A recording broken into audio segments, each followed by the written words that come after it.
think we're coming up on YouTube, and I'm just going to check if we're live on Facebook. Looks like we are. Sweet, dude. I think we are. Sweat. And I think we're live now. Hey, welcome everybody. And today is a very special day. It's Tuesday. It's Taco Tuesday, but at the same time, Tuesday, and it's beautiful outside. It's beautiful out, and we have today in the studio with me my old friend from way back in the day. I've known this gentleman since middle school. Middle school, man. And then high school, and then 1 year of high school, and then I had to move. I think I saw you at Saddleback a little bit, once or twice, and that was it. And then we haven't really been able to like hang out much, but I was so happy that you agreed to come down here, by the way. Thank you for driving all the way to beautiful Pacific Beach, San Diego, where we're located. And, come be on this podcast with me today. Hey, man, like I was saying, I know how it is. Yeah. You know, it's hard. Like, I want to try and help everybody out and do what I can, to get your stuff out there. And then I figured with my stuff that I try and do, help push that as well. Just like collaborate, team effort. I think that's the way the world works. It's communal. It should work. Yes, it should work that way. No, so I'm super excited. And for, we're going to get back into our conversation we were just having before the podcast. But, for anybody just joining us, I want to just quickly introduce Logan here. He is an actor slash, character performer slash impressionist. This guy, if you check out his Instagram, he is loaded with all these awesome characters that he's played. He's a handsome old man too. Look at this guy. Love these shots. He's played Spider-Man. Look at you. What are you doing hanging out with is it that's Donald Duck, dude. He's number one. Mr. Donald. I like look at this. I mean, you've just done all kinds of cool stuff. That was back in my my young years. What some people would call the old days, the good old days. This guy, he's a true That's artist. my favorite stuff. Yeah, you true artist. Funny guy. I love him. He's a funny guy. Man, I just was super impressed just watching all of the stuff that you've been doing over the last few years, just like watching you progress and kind of find your passion.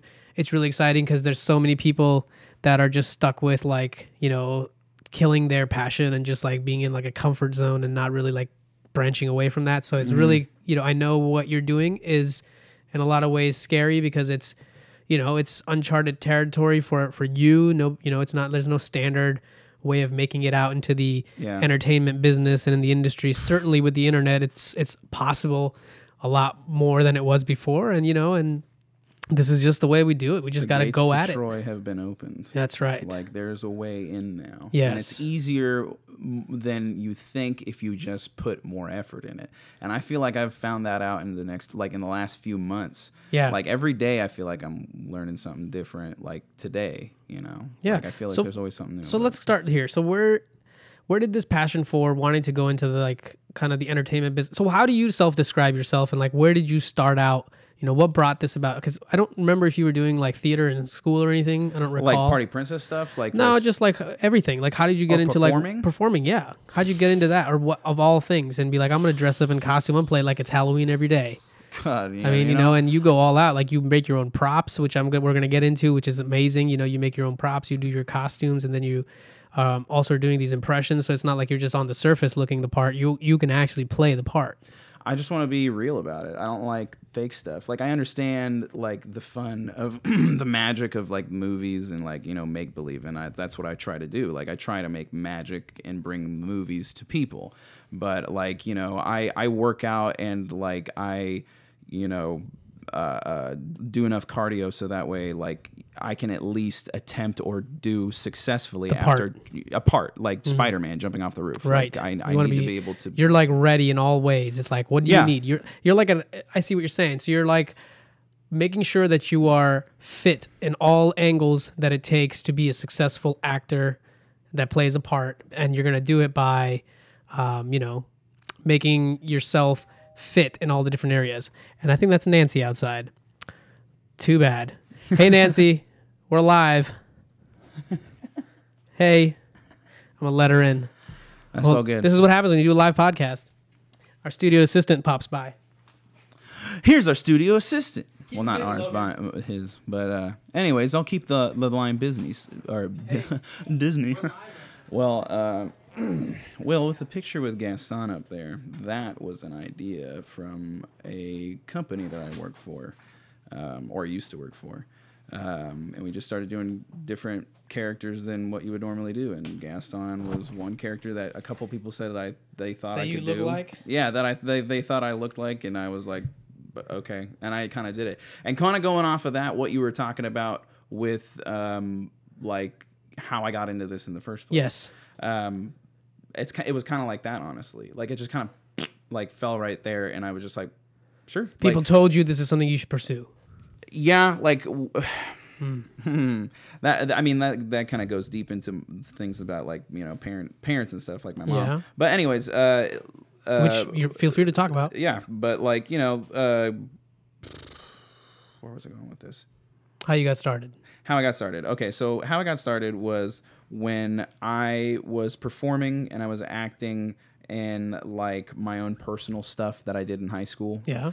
More specifically in Northwood, because I really didn't do it, at all very much when I was hanging out with you guys or hanging out in middle school. It was mostly like writing stories and like comic books. I remember trying to sell those in middle school. Nice. But it kind of just moved on. And I think what I've come to understand is that I just want to be a storyteller. I don't necessarily want to be one specific thing. I just want to be able to be somebody who can tell a story, somebody who can convey a message in a language that isn't just one language, like not one format. You can either. Exactly. You can.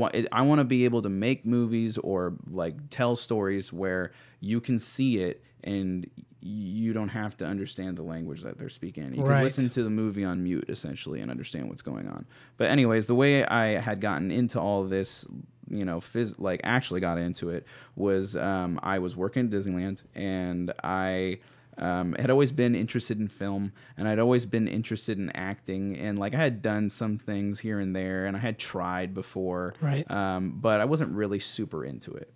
And so one day I was working at Monsters Inc., the ride in California Adventures. I was an attractions host. Gotcha. Is what they call it. And Monsters Inc. was one of my rides. And every morning at Monsters Inc., they open up the ride with what they call like the morning scream or something like that. I'm probably wrong, but they open up the ride. Sully comes out. The character Sully. Yeah, Sully comes out, and he comes up to the front of the ride, and he gets all the guests mostly the kids, ready to scream, so that way they can power the attraction. And I've always loved Monsters Inc. because I always thought Monsters Inc. was one of the most clever Pixar movies out of all of them, other than like Toy Story and stuff. But I've always felt like that was such a real magical Disney moment, and I loved doing that every morning. So every morning I would go out there, and I would be the character host. Or no, I wouldn't be the character host. I would be the attractions host that would be helping the character host with the character. So I would be a part of this impromptu kind of show where Sully shows up, where we're like, hey, we need to power the attraction, but like we really need you guys to scream. And, we get the guests to scream, and then, we pretend to like, oh, do we have enough screams? And then, they're like, oh no, like we don't have enough screams. And, I did this whole like fun bit, and then I told interactive, getting the audience like riled up. I told the attractions host like, hey, can Sully come in like not, because Sully comes in and then the show starts. Yeah. I was like, can we start the show and then Sully comes in? I was like, can we have him? And she's like, yeah. And so they like waited backstage. And then when I was like, had them scream twice, I was like, okay, when they scream the second time and they're done, start walking. And so they screamed the second time, and I'd be like, oh no, like they don't, there's no scream, no power to the ride. And so then Sully comes out, and I was like, I think we need an expert on this. And then Sully comes out. And then all the kids are like, Sully! And everybody's like freaking out as a character. And at the time, it was when Monsters University was just coming out. So Monsters University, or no, wait, I take that back. That was when I was working in attraction or in entertainment. Sully was still naked. So Sully had no clothes on. He just had his fur. But he comes out, and he goes and he scares the kids, right? Because he's Sully. He can scare kids. And so he scares the kids, and I'm like, oh, that powered the attraction up. And they get the whole attraction powered up, and they're like, all right, guys, come on in. And then we let them in, and they ride the ride. And they used to be able to, yep, there he is. And they used to be able to, if you want to look up, you can look up Sully Disneyland, and it'll probably come up what the character looks like in costume. Oh, okay, yeah. Oh, There you go. So yeah, Sully would come out, and that's a really good costume, actually. Yep, it's you know what the view. Sorry Disney, sorry, but like the view is out of the mouth. Oh, Disney would be like, shut this shit down. Gotcha. So he's seeing right out of there. Yeah. That's where he sees. Okay. Yeah. So not to ruin the magic for anybody, but yeah, that's where they We're see. getting behind the magic. We're getting behind the foo-foo today. So if you want to know like how to stay safe and not get hit by Sully because he's so big and he has blinders and it's hard for him to see.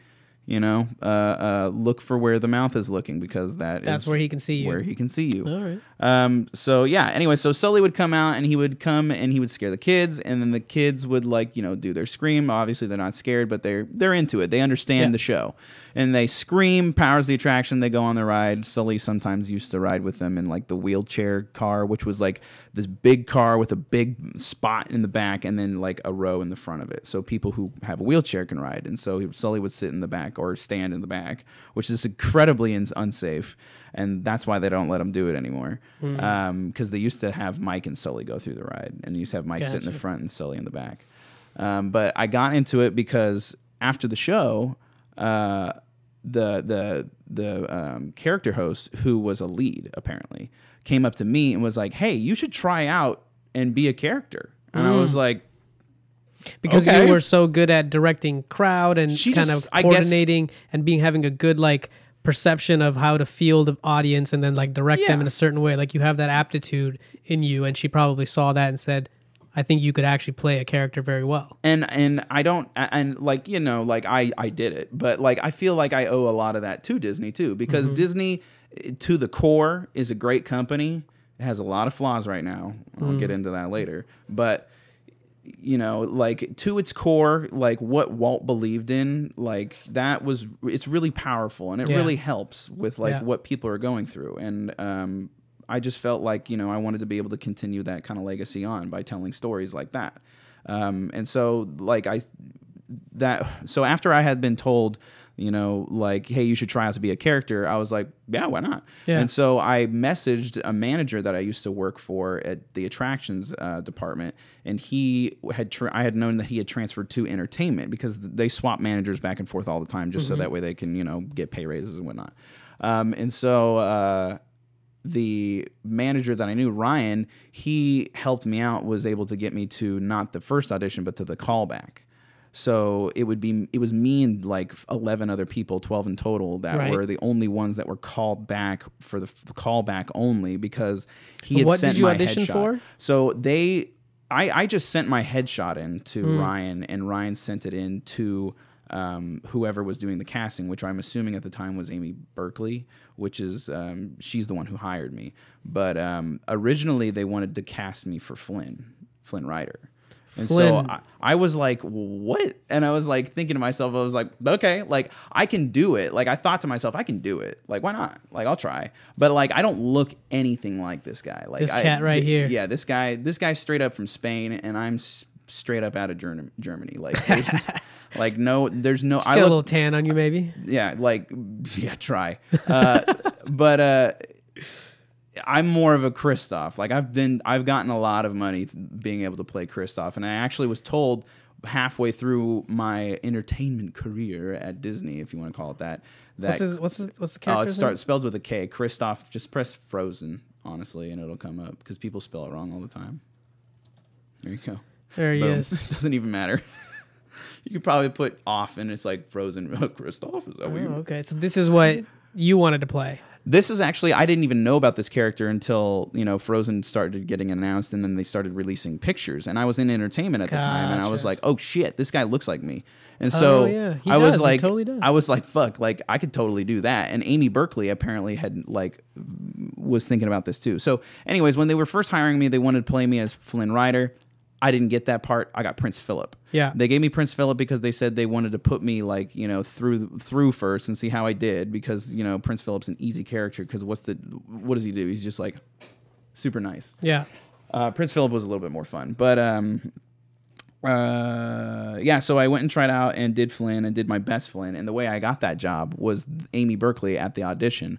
When it was my turn to go up, they put you in this big room, and it's a huge dance room, and you're set up against the wall. Yeah. And there's like a mirror facing the judges or whatever, the auditioners, and it's Amy Berkeley and 2 or 3 other people on her side. And they're sitting at this small table inside this big ass room. Yeah. And we're all up against the wall right here. And one by one, we have to come up to the front in front of them in this big room. And girls are like peeing their pants. They're so nervous. Really? Because this is a callback. A callback. Like, define what that is. A callback at Disneyland is like, it's like getting told that like you might win the lottery. Because when you go to an audition at Disneyland, there's probably about 2,000 to 3,000 people at that audition. Damn. And only about what? I swear to God. How many days does that take? A day. What? They're going through 3,000 people in one day. At the most. So how long? That's not even possible, dude. At the most. What? It's an all-day thing. So that math doesn't add up to me, but okay. It's an all-day thing. They start early in the morning. So they're giving everybody like less than a second. And the way it works, I've never been to one of the face auditions, but I can't imagine it's any different from what's called a fuzzy audition, which means like an audition to become a Mickey or Minnie. Worse than the doctor's office at Disneyland, guys. Yeah. Like, you go in and for, I guess, a first audition, the way I understood it from the fuzzy auditions is that you go in and you play a character that they just yell out. So they have like these lines of people, and it's like 1, 2, 3, 4, go. 1, 2, 3, 4, go. And at each time they say go, a person's walking forward and they're doing a character. So when I went for my fuzzy audition, they had me walk down a line, and they're like, just act out a character.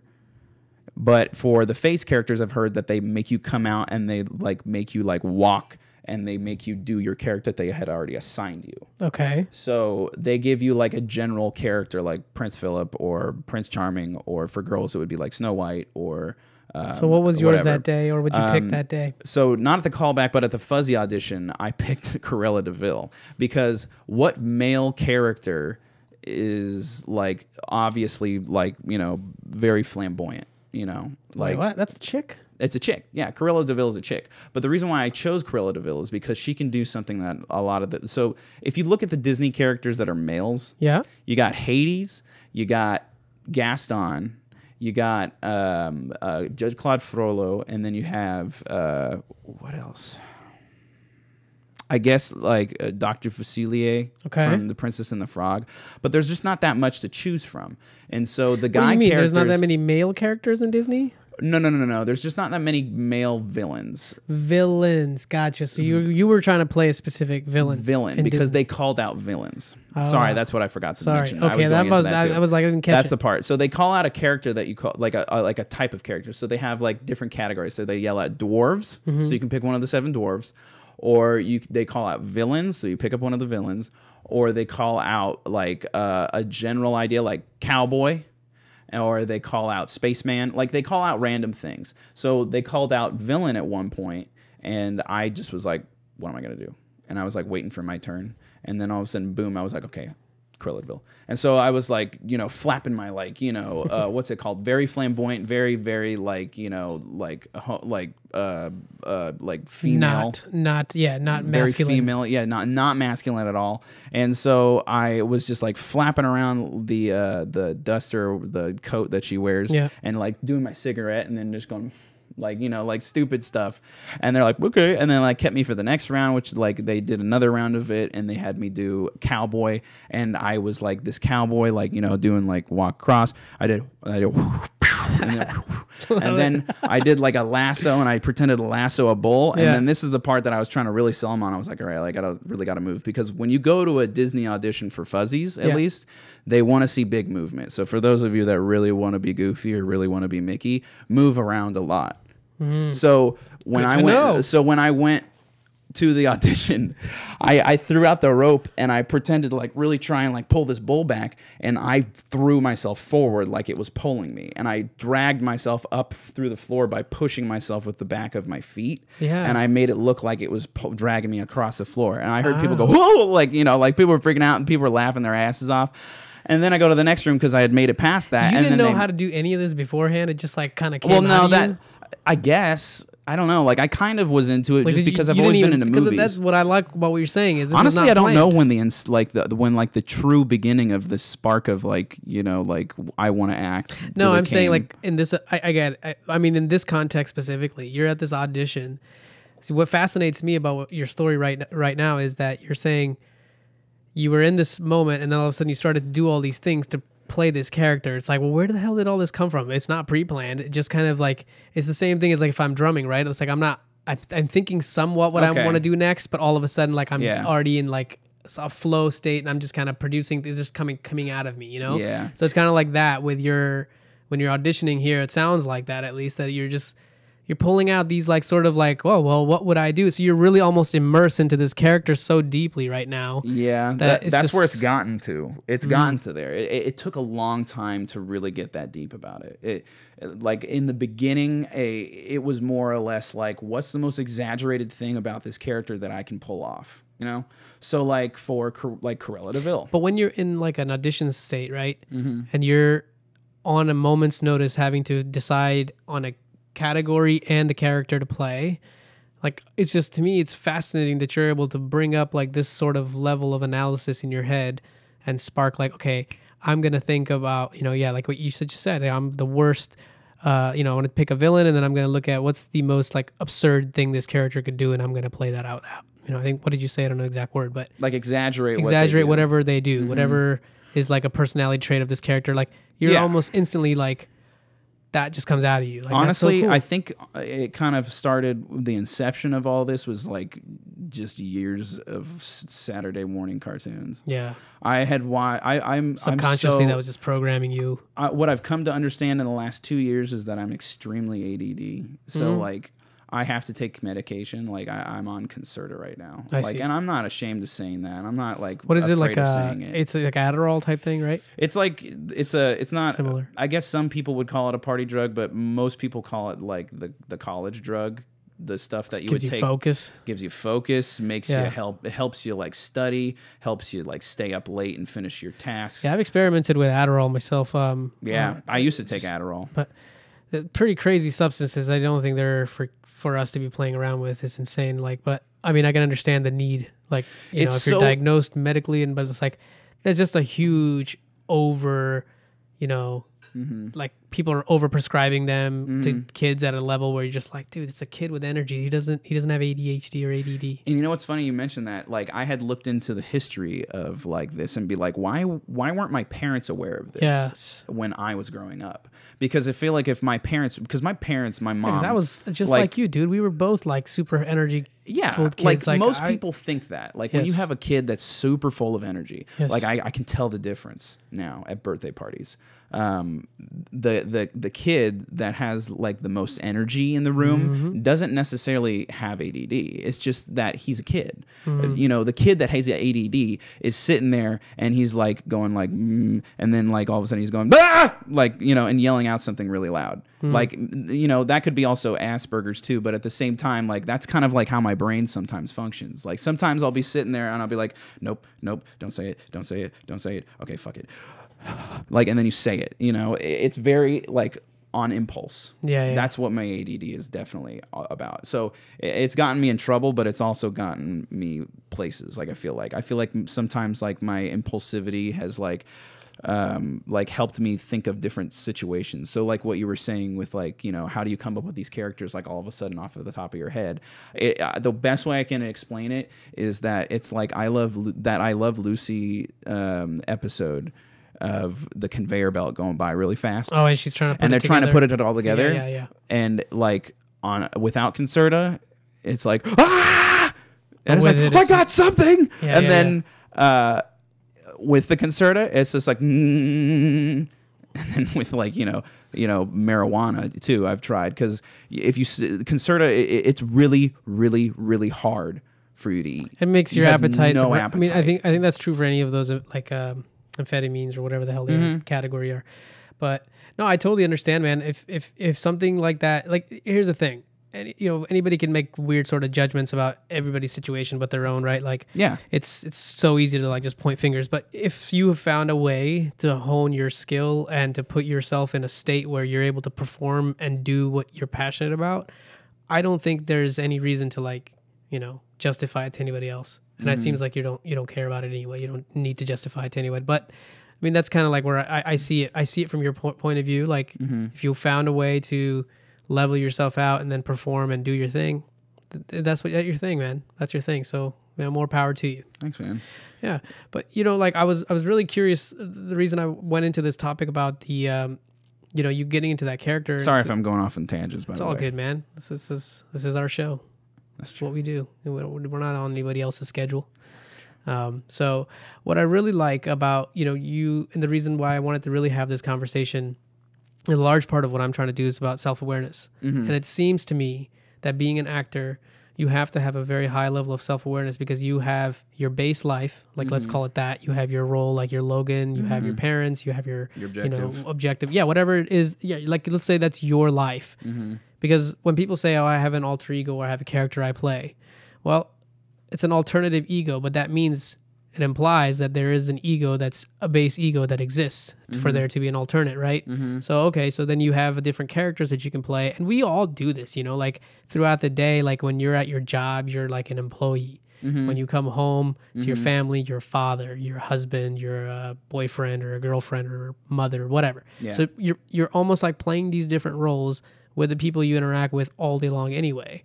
So to me, it makes sense. Like that's where acting is like taking that metaphor to the next level where you're just like almost ready to, and you have to be really understanding it. And what I mean by you being more self-aware is like part of recognizing that the story that you have about yourself is also just a story. It's just another narrative that's playing in your head. And so all you're doing, I think a really efficient actor, like, when I watch Chaplin, where like Robert Downey Jr. played Chaplin, amazing. It's so like the way I'm thinking, okay, what does it take to be a really good actor? And I think what my theory is that you're very observant and able to recognize that you can take your story, shelf it for a little while, pop on this character story, understand where all of the wirings come in, because essentially our body is just the animation ground, right? It's like where these sensors, whatever input you give it with your stimulus of your brain, outputs as like chemical responses and articulates like, muscle movement or whatever. And you almost like put on like, for lack of a better terminology, you put on a new suit, a new coat, a new attire, even, not just physically, but internally you're like putting on like this brand new character, and you are so good at just believing that this is your life. Like you are Batman, I am Superman, or whatever the fuck, but like that's what I think makes a good actor. I totally agree with you. And you know what? The more I think about it, like in that way, and I've thought about it before the way you're thinking right now and the way you're talking about, like it does take, like you do have to shelf yourself. Yes.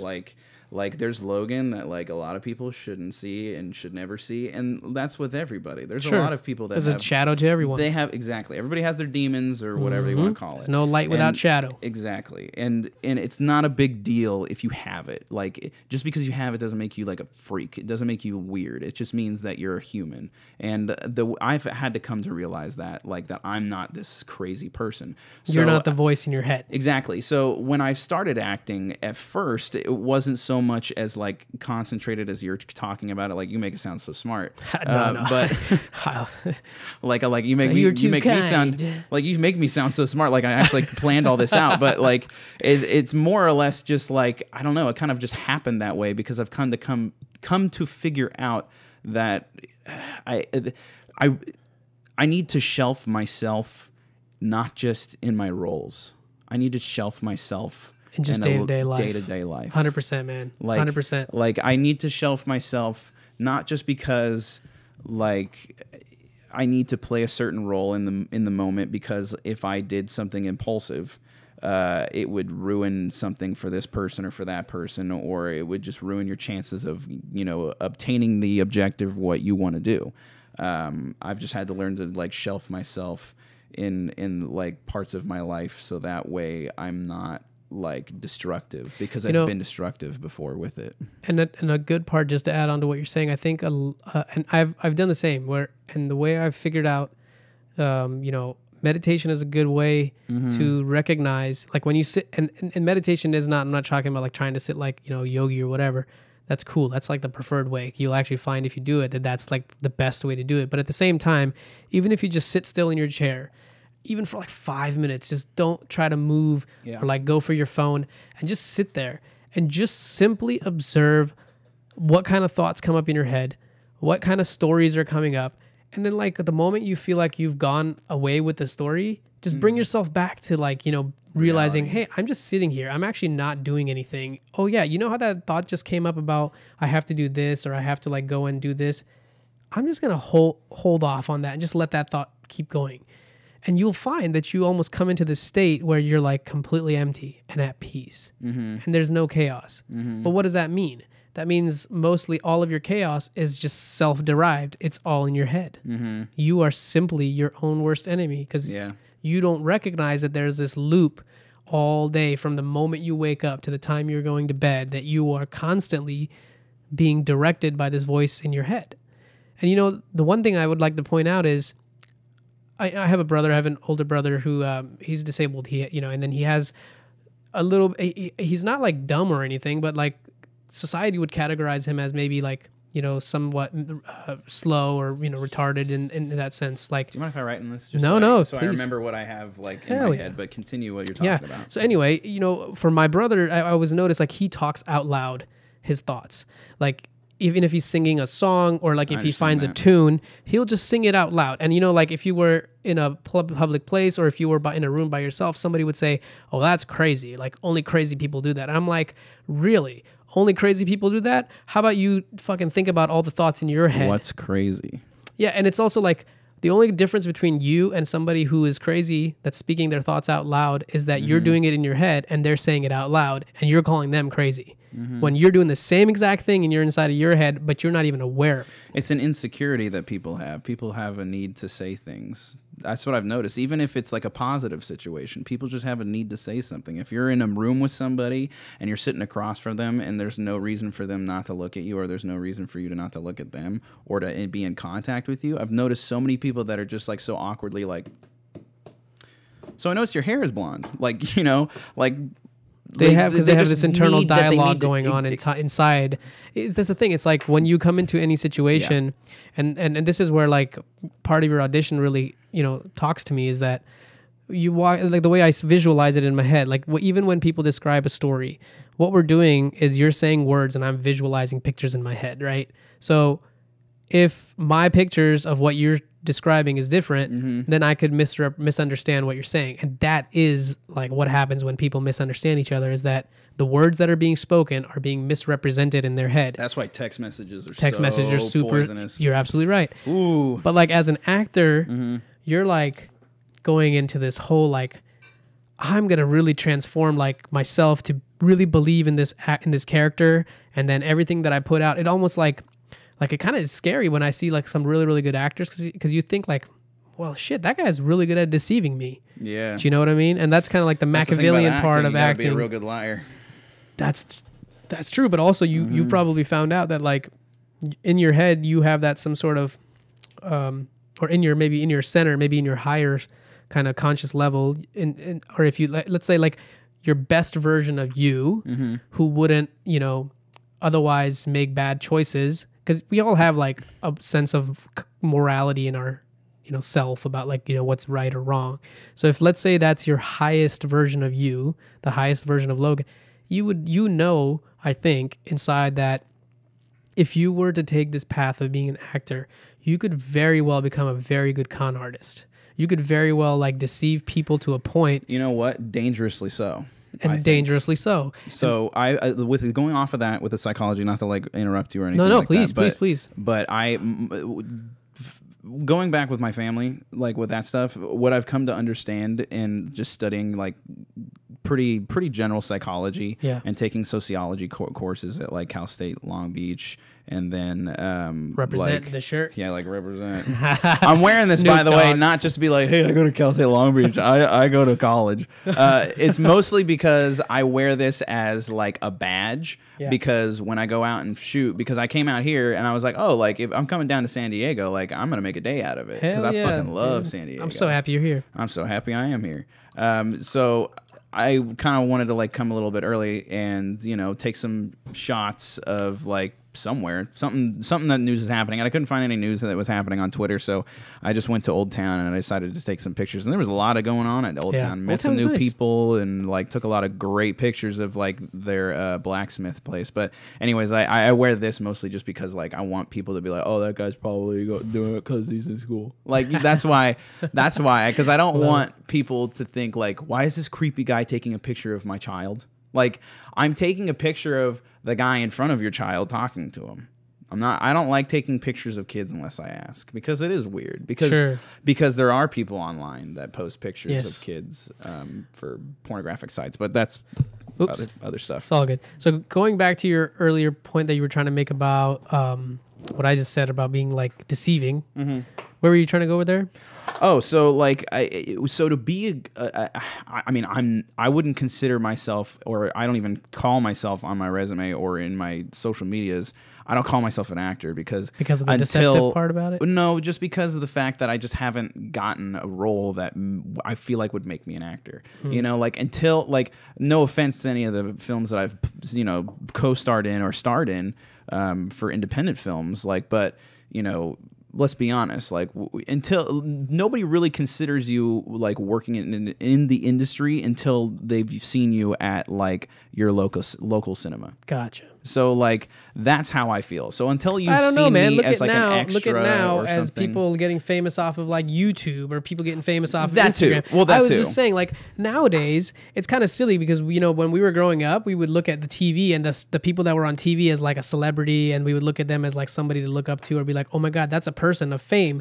But now you're getting these people popping out of like YouTube and Instagram that are like super popular, and they're like Logan Paul, semi-popular in real life too. When they go places, like people show up. Some of these followers are very loyal. It is insane. It's insane. I have an example of that. I tried to do this one cosplay thing.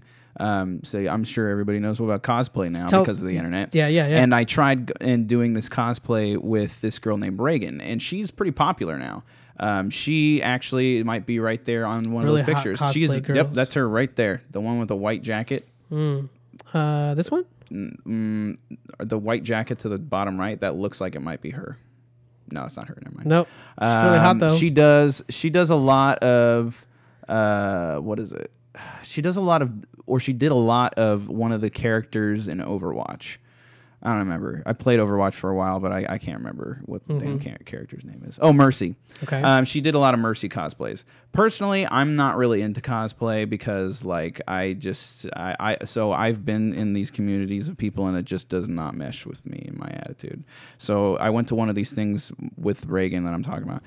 One of these things with Reagan called a shootout, which is not a good fucking thing to call it. Not a good name. Not at all. They called it the Cosplay LA Shootout, which sounds like a bunch of people are going to dress up in cosplay and maybe shoot some people. Oh, that sounds bad. That's pretty bad. Pretty bad. So Bad that was in like 2016.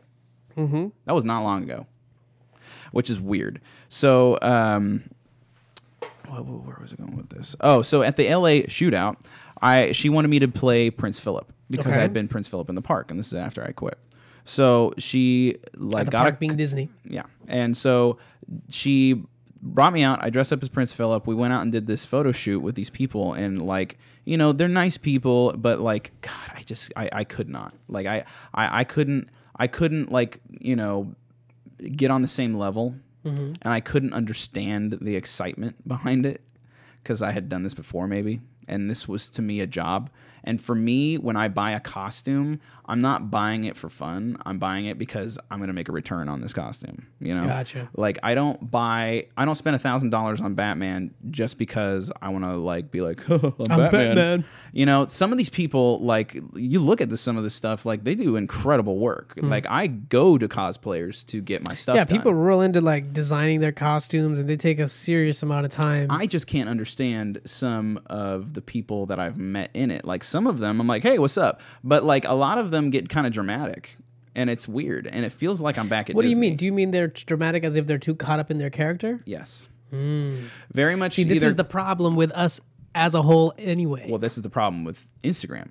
So the reason why cosplay exists is because of Instagram. Like, Is that right? I think so. I mean, I don't know, quote, man. Don't quote me. You could probably look it up Sure. and see if I'm right or wrong. But I think that Is it cosplay like Japanese? cosplay is one of like, I feel like Instagram has, if it didn't bring cosplay Blend to of the world, costume and play after Japanese cospure, ultimately English. Hey Nancy, what the heck is cosplay?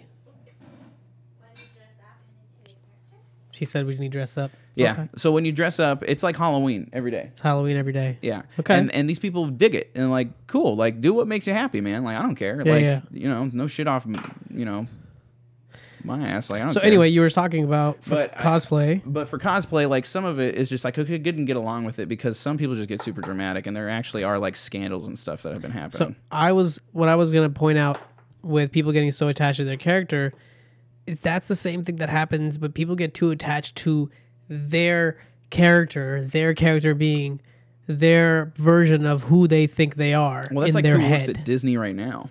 Huh? Dude, I left for Say that again? That's like who works at Disney right now. Like I left for so many, like Disneyland. I know we keep going back and forth on stuff, but it keeps kind of like referencing back to other things. So at Disneyland, I quit not only because it didn't work with my schedule and they didn't pay me enough, and they were like, "Why are you working another job? You should be working for just us." But I quit because of the culture at Disney. And what did I start off with this? Sorry, I was going. We were talking about Disney.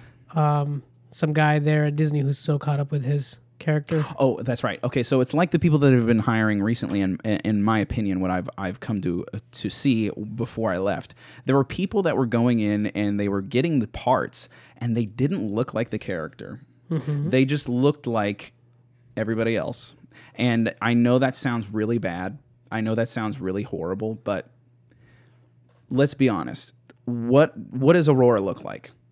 What does Jasmine look like? What does Pocahontas look like? They don't look like everybody. They look fantastic because they're cartoons, because they're supposed to be these very memorable movie-like featured faces. So like people that complain and say, well, I can do it because blah, blah, blah. It's like, well, no, because that's not how children see it. Because the reason what makes me so upset with, going off on another tangent, makes me so upset about people who are playing these characters and they play them so seriously, but they just don't look like the characters. They play them so seriously to the point of where they're coming up to like kids and stuff, and like some of the kids are happy, but like you're talking to a Cinderella who weighs 300 pounds, and that's not cool because like, and these aren't cosplay people; these are party princess people too. Like, I don't think it's cool because, like, that kid doesn't know Cinderella like that. Yeah, yeah. That's not how Cinderella is. That's not who Cinderella is in the stories. And there are stories with people that are of that weight. I get it. And there are people of, like, different cultures. And there should be more stories about them. It's like a dude trying way too hard to play this character, and it just doesn't align. Exactly. But anyways, back to cosplay people. People that do cosplay, some of them, there are stinkers that play it way too hard, and they play it so hard because they believe they are the character. They believe they are the character to the T. That's dangerous. It's very dangerous. Identity. Like, look up some of these people. They say, "Well, I'm Wolverine," or they say, "Well, oh yeah, I'm dog, so-and-so." you got metal coming out your knuckles." And it's so funny because my girlfriend, she's been like told, she's been tasked before to schedule people for some of these party companies. So we used to work for a company called Once Upon an Island that we really used to love to work for, and she used to schedule stuff. Yeah, and she used to schedule stuff for them and put certain people in certain places as certain characters. you know, and some of these people would be so upset sometimes, and it wasn't just here, it was like other places too, and Disney especially. People would be so upset if somebody else was their character. Oh, wow. Like you're the only one that can play this character. Oh my God, that reminds me right now of something that happened at Disney too. Okay, so go people for it. the same exact situation. So there was this guy I used to work with, and I don't know why, but like this guy named Travis Slopemaker, who I used to work with, and I don't understand why, but he doesn't like me for no reason. How could you not like me? No. Always people I understand that yeah. there's reasons why not to like me. Like, sure. you know, there's a number of different reasons not to like certain other people, but like, I just didn't know what I had against this guy had against me. Given the vast amount of people in the world, there's always going to be a subset of people that don't like you. Yeah, there's always going to be like, what are the chances of this guy of this situation? Sure. So what happened was I hired into Disney as Prince Philip, right? And I auditioned as Flynn. That's not what I wanted. I wanted Flynn, you know? I wanted the guy who was like, hey, how's it going? You know, and like do that shit and like really like hit on so well. And I was single at the time, so I really wanted to just like hit on guests and as like a joke, you know? Because like I could. Yeah. And like, you know, it was like a fun job. It's man. fun. It's fun. You just like hit on like people. Like I would hit like if I did Flynn, I would have so much fun because do some Flynn right now. I can do like Smolder. Do it. Put you on the spot. Ooh. Oh, he's got the facial expressions. Flynn is just like really laid back. So Flynn would be just kind of like really cocky like this, and he would just kind of sit in his chair and just be like, mm-hmm. Oh yeah, we're having. And then like so at parties sometimes like if I'm talking to somebody and if they're just like keep going, like I'll trail off and I'll be like looking like a mirror and I'll just go,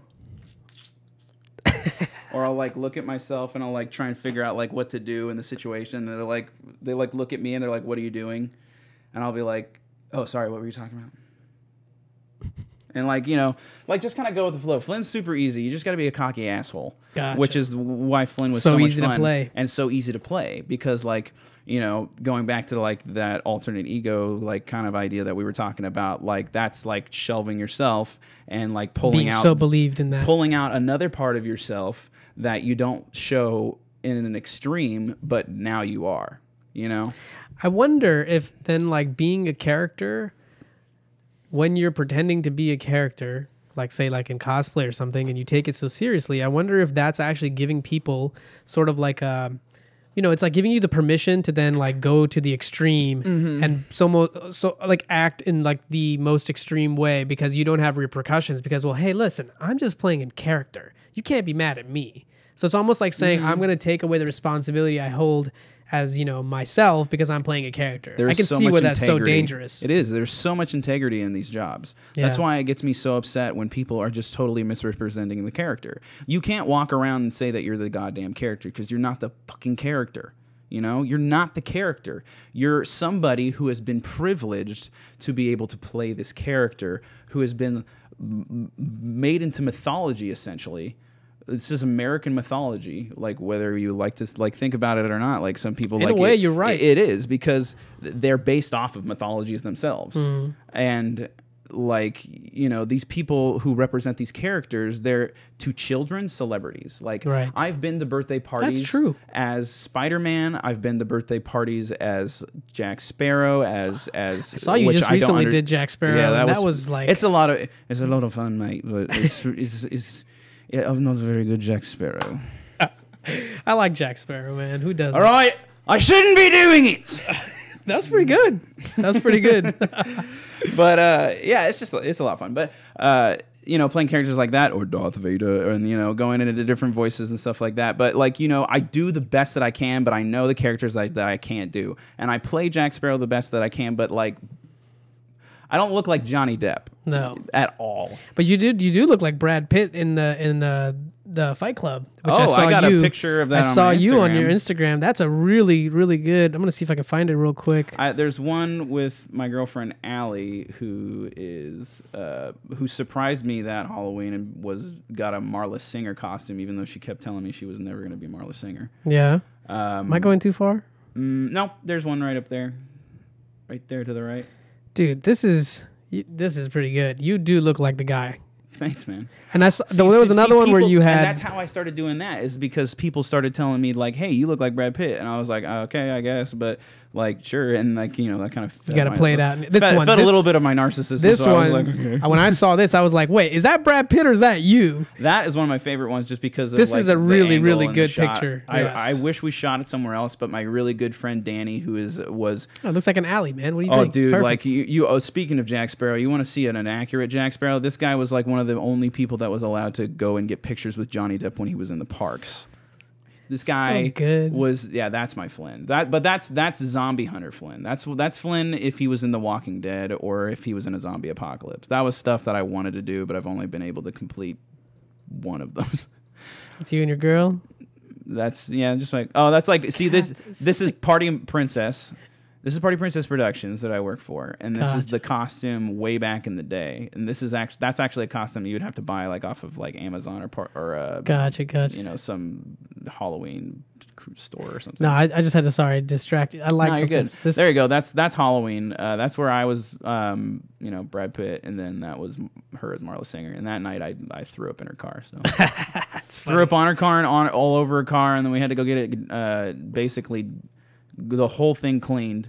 Yes. And it was because there was vomit everywhere. And the guy halfway through cleaning it came up to us and was like, "Don't tell me the whole story. I don't want to throw up." Okay. I'm squeamish. Oh, you hate vomit? Okay, I won't. No, I don't like blood. I don't like any of that stuff. Oh, really? Yeah. Oh man, I didn't know that. Dude, I freak out whenever I go get a blood test. Really? Yeah, man. It's for real, for real. I believe that. I actually like. I feel that. Needles suck. I actually tell them to put me in like lay down in the. So if you ever go to a blood test and you're like me, there's always, you can ask the nurses or the people taking the blood to put you and they have laying down table too. They only have one. What blood type are you? I think I'm O positive. Yeah, me too. Oh, cool. I can't do it though. I'm not gonna donor. Oh, sorry, yeah. I don't know. Can't have my blood. Yeah, I'm too scared of needles. I'm sorry. You got to make the needle smaller. It's just the whole process. So, shit. Okay. Let me clean that right quick. Yeah, let me clean that really quick. Let's see that. You can take that tissue. I'm gonna move this because that was not. That's all good. It didn't go anywhere bad. We'll take care of that. Oh, I turned my gain down. I was gonna say, oh my god, the water didn't do anything, did it? No, I don't think so. Okay. I'm so sorry, dude. It's all good, man. We'll work it out. Another little fun fact about me is I'm a klutz. It's okay.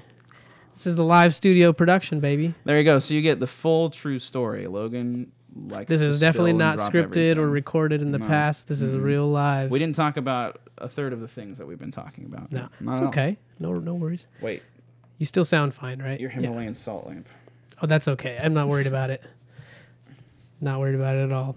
Anyway, what were we talking about? I totally forgot. Characters and integrity in Disney and stuff, I think. Yes. So, going back to and I think it's very dangerous for people that will get really attached to a character, even their own character. That's right. That's what we were talking about. Yes. Okay. And yeah, people at Disney. There were people. So an example would be, I was one day behind backstage, and there was this girl who had just gotten hired, and her name is Maddie. And she was so excited to be Cinderella. I get it. Like, it is a privilege to be a Disney character. Yeah. Like, especially a face character. What kind of money are those people making? $15 an hour. I don't know about now. Gosh. Now $15 an hour to be Cinderella, Nancy. You do it? No, she's like, I'd rather babysit. I make more money doing that. Yeah, exactly. That's basically what my job is now. She makes more money being a studio assistant. That's basically what I am now. I'm a themed babysitter. That's right. Essentially. But anyways. That's right. Yeah. In the parties, you just dress up as a nice character and then you keep the kids busy. Yeah, I basically do what I did at Disney, except 10 times that. That's why people at Disney drive me crazy, because they're always talking about like, oh, my job is so hard. And like, I almost just like, dude, suck it up. You're sitting in literally a They're not line. passionate enough. No, dude, there is something called Love and Shove, and it's the saddest fucking thing in the world. What is that? Love and Shove at Disney is something that all of the princesses know and do. So when you go to Disneyland, yes, the princesses do this because they can. Love and Shove is where they go, oh, how are you? What's your name? Oh, it's Steven. Oh, that's nice to meet you. What'd you do at Disneyland today? Oh, you went on the Matterhorn? Oh, that's great. You want to take a picture? Okay, bye. That's Love and Shove. Damn. And you basically get the guests or the clients in the door, out the door as fast as possible while giving them the same, spiel. Yeah. And I hated that shit. I fucking hated it. Because you're just disingenuous to the character. You're not representing the company. You're not being... You're not. You know what? It's not representing the company because the company doesn't even represent itself anymore. It's representing Walt Disney and what he believed in. And I know there are things behind Walt Disney that, like, you know, are questionable. Like, sure everybody has a questionable past, but, you know, Michael Jackson might have done all those things, but that doesn't mean that he's an artist. Like, he's still an artist. Or that he's not an artist. Yeah. But he's not an artist because of that. No, like, just because those things happen, which is, they're horrible, if true, like, there's a lot of controversy around it, and, like, it's very hard. It's like the O.J. Simpson trial. It's very hard, but, like, you know, whether or not those things are true, he's still an artist. Yeah. He still brought something to the world. One aspect of your life doesn't necessarily take away from another aspect of your life. Exactly. Like, it's a very confusing time to live in because of, like, the internet, and the internet is so vast. Well, we're living in this identity politics world where people are identifying everybody and anything to be this one singular way, and that's the only way this person is. It's like, do you not realize that people are more complicated than that? Like, it's, and again, I still, the reason my whole spiel is about self-awareness is because you wouldn't have these kind of problems if more and more people took the time to understand how they operate.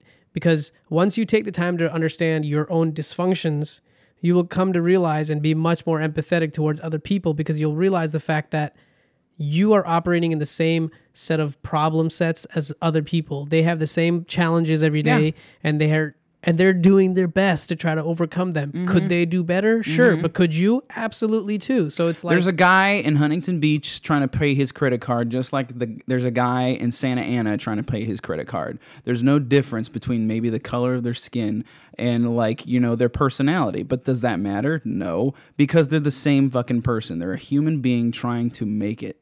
And it doesn't matter, like, who they are or, like, you know, the color of their skin. And, like, you know, I'm not trying to get all political right now, but, like, you know, this is the truth. Like, this is the world we live in right now. Yeah. This is the stuff that we have to talk about. We have to stop being so identified with one way of living. And we have to stop saying that racism doesn't exist, because it definitely does. And there's no such thing as reverse racism. I don't even know what the hell that means, but yeah. Yeah, exactly. Yeah. Like, reverse racism. Here's the thing, it's man. It's white people getting offended being called racists. All right, that's weird. Listen, whenever I think it going on tangents. Well, no, it's all good, man. It's whenever we come down to, you know, anybody thinking that their belief system is the only way, like, even if that's you being super identified with a character or a religion, but specifically let's stick to the character because we don't want to piss off too many people today. But you know, like, you go into a character and you're thinking like, oh, this is who I am. And we do this when we're so identified with our own story. This is who I am. I am this person with this past, and all these things happened to me, and they were bad things. And this is why I'm going to be a bitter person and have a terrible, like, a front end of myself. Like, I have a really bad, you know, resting bitch face or whatever. Oh, I got a bad bitch face. So it's like you are so strongly attached to this, like, story narrative of yourself that you can't see past that. If even for a moment you shelve that, all your problems disappear. Yeah. Because who has all these problems? It's this story. Things didn't go the way I wanted them to go, so I'm now gonna, you know, retaliate or whatever the fuck, or do some stupid... Dude, where's that coming from? Like, that's just a story that you're saying. Things didn't go the way I wanted. Something you make up in your head. Things didn't go... Like, I mean, let's just dissect that. When people say things didn't go the way I wanted them to...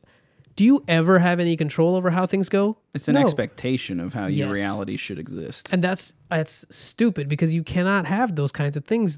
You have to be just like, I'll do my part, and what happens, happens. Yeah. Because ultimately, that is the truth. And the more people deny truth, this is where internal chaos starts. Because deep inside, you know, when you're, like, supposed to do something and you don't do it, you get that little kind of jerk in your heart, like, kind of in your gut, where you're like, shit, man, it doesn't feel right, but you then go ahead and do it anyway. You know, you do that enough times, what you're doing is you're creating a really terrible inner environment. And that's the world, for the large part, that we're living in. So many people are living in their hatred, and it sounds so cliche, like we've all heard this before, you know, people talking about this, but it's the truth, man. Like, it is what it is. People are living in their hatred, and they're living in their stink, and they're just living with it because that's what they think makes them happy, and it doesn't. Because it's just an idea. I understand that. Like, dude, I grew up in Orange County, like, as a seed on. Like, I understand. I'm white. Like, I'm I'm white, blue-eyed, and blonde. Like,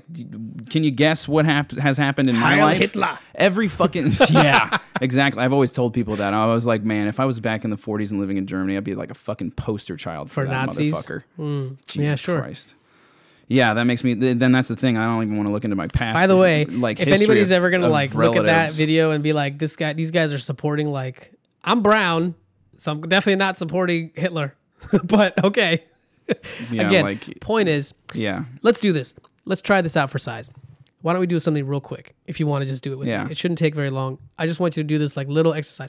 The reason is, anybody that's watching this can also follow along. Yeah. And let's just see where we end up. Yeah. So I'm not gonna tell you to imagine anything here. Mm-hmm. I don't want you to come up with some story, or just for a moment, and then we can go back to it. Just for a moment, everything that you know about yourself, your past memories, who your parents are, everything that's happened to you, all these ideas and projections of what you want in life, and just let's put all of those aside. Put them in a drawer for now. Close that thing. Nobody's gonna steal it. You can even put a lock on it. It'll be there for you at the end of it. Okay? At the end of this, you can go back to it. I certainly don't want it. Nobody else is gonna want it, so it's yours. But for now, let's just put that aside. Okay. So right now, the conversation I want to have from this point on, I don't want you to reference anything in the past. If you see that you're doing that, just simply recognize that it's happening and don't go there. No, I respect that. I understand. Can we do that? Yeah. Yeah, because like I have a lot of history that it's things We all that do. have happened in the past, but I don't know. I always like to look at my past and study it too. And I'm not saying don't do that. No, of course. I'm just saying at this I get moment, what you're for trying right to say. now, just put it aside. Yeah. Just for right now. I'm sure. not saying don't look at your past. Trust me. You do whatever you want. I'm not telling you to do any of that. Just put it aside for a little while, and then let's just talk. Yeah. So Okay. even do you feel any differently? Just if you try to just observe, just take a second in this present moment, just observe your inner environment without knowing that you're going to now not pick up anything from your past and not project anything about the future. In this moment, do you feel any different? Don't think about it. If I forget about everything, and if I just like don't even focus on anything, and I just like look around and I'm like, where am I at? Like, what am I doing? Like, where's So those my are all body? just thoughts, though. Those are all just thoughts? Yes. Maybe I'm not understanding well enough. Because those are all just thoughts, right? They're like, where am I? Like, who's asking that question? That's true. Okay, yeah. My subconscious, like whatever's up in there talking to me. Fine. Yeah. So something is just trying to like put out these thoughts all the time. Mm-hmm. Just stay with me. Don't even bother those thoughts. Just let those thoughts come and go. You realize that you're right now probably not feeling any sort of baggage. I know it probably feels maybe empty inside. It feels like there's nothing here. But it's also not bad. It's not good, but it's also not bad. Mm-hmm. This emptiness feeling that you feel, if you're not so tied on to the stories in your head, like any thought will come up and tell you, well, what's next? Mm-hmm. Just be here for now. This is what it's all about, man. Being present. This is what the present moment holds. So many of us are missing what the present moment has because we're just constantly on the hamster wheel of what's next? What am I doing here? What do I do next? What, you know what I'm saying? All I'm saying is, who is asking all these questions? Mm-hmm. Let's focus on that for a second. Okay. Like, who's at, like, why are these questions There's no impossible? answers to this because we don't know. You have no idea. I don't know. True. Yeah. You don't know. Science doesn't know. Religion doesn't know. Nobody Science knows. doesn't know. Well, actually, religion is actually probably the closest to Really? alluding to what we're talking about. Okay. So we're out of the exercise. So you can go back to your memories, by the way. Okay. Phew. So yeah, take all your shit and your baggage back and feel heavy inside about how all the bullshit you have, to take care of. All right, back to my life. Yeah, back to your shit life. Anyway, point is, a lot of religion, or I shouldn't even say a lot of stories, because religion is just like, it's a very overloaded word. A lot of stories that are, from different cultures, stories of the Bible, stories of the Buddha, stories of, Chinese cultures, story of, even let's go back to even like stuff we learn in school, like Greek mythology and, you know, all of that stuff. There is some, if you would get this more than anybody else, I would imagine, because you're, you know, in the understanding that all of it is a play. All these stories have an underlying meaning that they're trying to convey. Okay, are we talking about like the hero's journey and stuff like that? Yeah, like the psyche of that? Let's start with the first story in the Bible, the Garden of Eden. Okay, so I just talked about that in my classics class that I was in. So let me break it down for you. Okay. So the Garden of Eden is a walled enclosure. Mm-hmm. That story is very similar to the story of the Buddha. Mm-hmm. He was the son of a king. He's a prince, young prince, Buddha. Mm-hmm. His father, as he grew up, made sure that he lived inside of a walled enclosure that was protected from all the chaos from outside of the world. Sound similar to the story of Adam and Eve? My point is, if you then dissect these stories further and many other stories of different... There's a subtext. There's always a subtext. There's something right there that's the bones. Exactly. So the point is, and you can see this with different movies, you can see... So the Lion King is Hamlet. Sure. You know, and all of it is... so Greek all mythology. Of them... So let's say they're all of these stories, and let's put them all in like different, you know, places, categories. Let's look for what they're all trying to point to. There's some underlying core that they're trying to point to, and a lot of it is to point you into the direction of the truth, facing the reality of what is. Because whenever we don't do that, all the chaos starts. Yeah. Like whenever my truth is? No. What's the objective truth? Oh, because okay. Your truth and my truth are perceptions. Yeah. Right? Like if we're looking at this thing, I look at this as, oh, this is a soundboard. I know what this does, blah, blah, blah, because I've just like learned about it. Yeah. You bring in a baby in here, he sees none flashing of that. Lights he sees and knobs and stuff. Yeah. So you know what I'm saying? That's not the truth. Yeah. The objective truth is that this is just a thing that exists. I think I see where you're going with this, yeah. So my point is, every story, if you look at it from a personal point of view, will have projections of your own like narrative. You will add on stuff from your life into that story. But if you were to take all that away, just like we just said, put your memories in a drawer for right now, and just objectively look at life, you will find that there is no real like chaos going on that like you think it is. It's just that you haven't realized that there's a still place inside of you that isn't bothered by all these things. Like, you know, we attach like, oh, I hate the president, or like, dude, pick a few things. Like, you are seriously just clinging on to all this shit that you can't manage anyway, and you're so distracted, and that's why you have such a shitty lifestyle. That's why you have such a shitty, like, you know, space in your mind, because you don't know I agree with that there's a silent place too that exists inside of you. My life hasn't become better until I've realized to accept who I am, know who I am, and then like do as you're saying right now, and like just be like, you know, like accept the world for what it is, not for how you perceive it. 100%. And who you are and who I am, we're essentially the same if we take away all the subcontext. If we take away all of the stories, if we take away even the flesh, we're the same. Yeah. And this, in the spiritual sense, is what a lot of the texts that are out there are trying to get you to understand. It's just that we have added all these other layers of, you know, you have, you know, the sin factor, just do this and not that. All that stuff then creates all this other conflict. But unless you start being, you know, present with the reality, you wouldn't have those other questions, because if you're acting from the true place of being present, you would not have any doubts. You would not have any, is this right or wrong? No, because that will just flow out of you, because you're so present with the reality that's in front of you.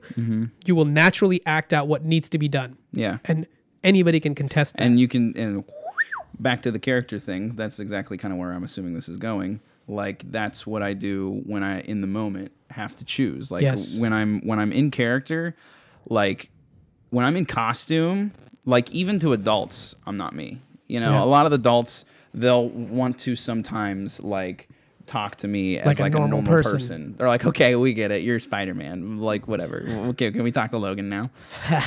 Like, I kind of just like don't drop it, because like I'm in costume. Why would you drop it? No, fair enough. And like, you know, it's like, you know, physically I'm putting on the skin like Spider-Man. I'm like physically putting on these costumes and becoming these different personas. So I can't have Logan there right now because it'll ruin the whole experience. Totally, because Logan's character is not Spider-Man. Not fucking Spider-Man. even though we have some similarities like in personality, and that's where I pull from to like, you know, become Spider-Man like to the best of my ability. And I'm not saying that like my, you know, persona of like any of these characters is the character. Sure. It's my representation of the character because it's your rendition, your manifestation. You're the artist. When I was at Disney doing face characters, they taught you to do your characters respectfully with an integrity with the character. Like, you know the story, but because of that story, build off of it. So like Prince Philip was the perfect character to do this because the dude's a knight, the dude killed a dragon, and he rides on a horse named Samson, and he's like, you know, got a sword and a shield. You know, he's the coolest out of all the princes if you want to like look at it. And a lot of girls apparently think he's the hottest. And this is what my girlfriend told me. She's like, I like Prince Philip because he's the hottest. Everybody like argues back and forth with Eric, but Prince Philip in the park is different from in the movie, but because the costume in the park doesn't exist in the actually the new that right there, that's the new costume actually. That one that kid's wearing? Yeah. That's the new costume. I think that's in Florida because I've seen that kid's face and I think he works in Florida. This is the actual like cartoon version. That's the actual cartoon version. So that's the Prince Philip that I was casted for, and I wish I could have worn that costume, but Allie actually is trying to make that costume for eventually. But I actually want to make the costume with his red cape, the other red cape, the one where he goes out into the forest, the one with looks like Robin the tunic. Hood. Yeah, it looks like Robin Hood, the hat and shit, but I like with a cape. Like, I could do without the hat, I guess, and just have my hair, but, you know, with the sword and the shield and the cape and the tunic and everything, like, made of leather and stuff, like, whew, man, that'd be sexy. Like, that's what in my opinion.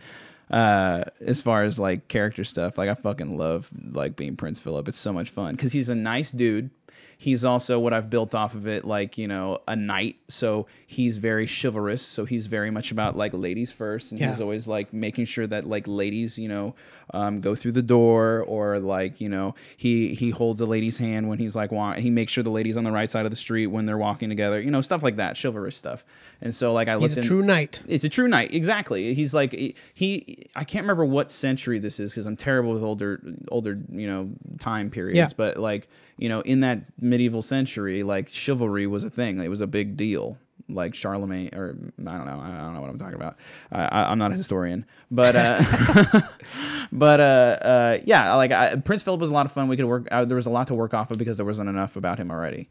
You know, like he has like a few scenes. Like people argue that it's his movie or Maleficent's movie over Aurora's because Aurora does have like a lot less screen time. Weirdly enough, it's actually more or less the Three Good Fairies, but Prince Philip was something that I could work off of with what I had, what he had, and I could build off of it and make something else. And I could be the captain of like the guard or something like that is what I would tell people at the parks. And I'd be like, oh yes, I was training so-and-so and blah, blah, blah, blah, blah. And I go into this tale about it, right? Or I go into the story about how Samson and I rode down into this like gorge somewhere and like, you know, we went and picked the pulling juiciest these things apple. out of just like I'm making this up in my head right now. But like, you're so into the character that it sounds authentic. Yeah, exactly. Like the thing is when you do character work, you have to know the character. So you have to know that character. You have to know that personality if you want to be good at it. Like I go into a party as Kristoff, first kind of shut out and like, I don't really want to talk to anybody because that's who Kristoff is initially in the beginning of the film. But then when he becomes more accustomed to Anna and more accustomed to human beings because he's lived with a reindeer his entire life and with trolls, he, you know, comes out of his shell a little bit more. So like towards the end of a birthday party as Kristoff, like I'll be a little bit shut off. And then like when I start, my turn is when I start to sing my song, which is Reindeers Are Better Than People. Good voice then too. He, thanks. Hey Nancy, you think this guy can sing? You want me to sing? I could sing something. I don't know. Maybe something from Sister Act that I did. But anyways, he when he sings his song is kind of when I do the turning point because people really get into it, and I obviously don't have a reindeer with me when I go to these parties, so Sven is singing in the song, or at least Kristoff sings for Sven. Yeah. So it'll be like, well, people will beat you and hurt you and cheat you as long as like whatever the song is, and so they you know, he sings that, and I have people kind of like join me and do the reindeer part, you know. But anyways, like, you know, that character stuff, I forget where I was trailing off to, but like, you know, picking and choosing certain things, I think as far as like and building off of it, I think. Yeah, I think that's what you were trying to close it with. Where I was trying to close it with. You take inspiration from your own life and pull that into the character's narrative, but you also are very well versed and study the character's lifestyle, so that way you can integrate your life into that character, so it's more natural. You absolutely have to. If you want to act, that's what you absolutely have to do. And I'm not an acting professional. Do you find it difficult that Logan keeps coming into the acting? Difficult? Oh, yeah. Yes. All the time. When like I'm in an argument... snap out of the acting. It used to be a problem. It used to be something that I had trouble with. Because that, I think, right there would make, like, you said argument. I was just going to say it because when we argue, it triggers sort of like this fight or flight response, so to speak, where you're so attached to your position in the argument, like the idea that you're saying, that you can't see that you're arguing the idea. You feel like you're getting personally attacked as a person in the argument. And I guess if you're not aware, if you don't have enough of an awareness, your character would instantly fall through, because now you're going to revert back to your like natural way of reacting to arguments. Yeah. Right? It's that whole not taking it personal. That's like a part of this really great book that I read. It's called, you've probably heard of it. What is The it? 4 Keys. No, I haven't. Or not The 4 Keys, it's the 4 Agreements or something like that. 4 Agreements, eh? I'm going to look it up. I think it's by this... I said A because I've been watching a lot of Jordan Peterson. I think he's Hispanic. I'm not... No, you know what? He talks... Yep, there it is. He talks about Toltecs, which I've never heard of until I read this book. You can buy it on Amazon. But like, you know, an ancient... I think Central American... so what's the peoples? A Practical Guide to Personal Freedom. So what was this book for you? Tell me what it did for you. So the 4 Agreements is, I read it a long time ago. I lost a copy and actually rebought a copy because it was just so good. And I want to have, like, I like to collect books. So like, I like to have a collection of physical As you can see, we have our books here too. Yeah, exactly. Like, I love to collect books and make my shelf look nice and pretty. And yeah, and this is not a pretty shelf though. Nah, it is. It's your personality. That's what matters. Like, I've really, I'll be totally honest. I've only started reading books like about 2017 for reals, like a little bit. And then 2018, like starting January, I started reading just because it was a really good way to silent my mind, I thought, because there was so much of like my own thoughts going around that was driving me nuts. This is before I became a little bit more aware of my state and started to really work on like myself from a psychoanalytic perspective and really dove deep into that.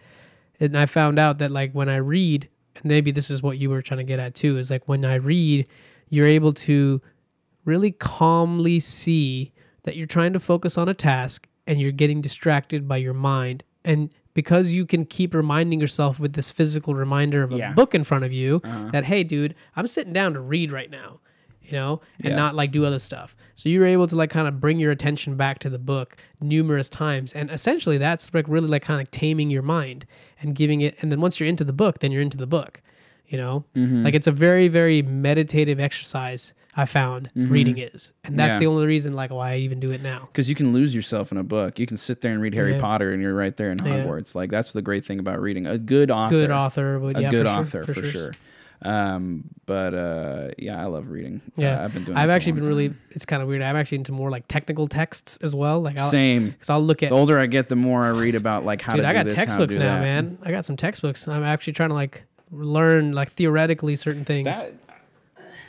You brought something for us? I brought a book because I've been studying this because like I actually was going to come down here at first and I was looking for a lead on a story. So I go to school for journalism. Oh, okay. And so right now like this book I have is called Dangerous Spirits. Show the camera real quick.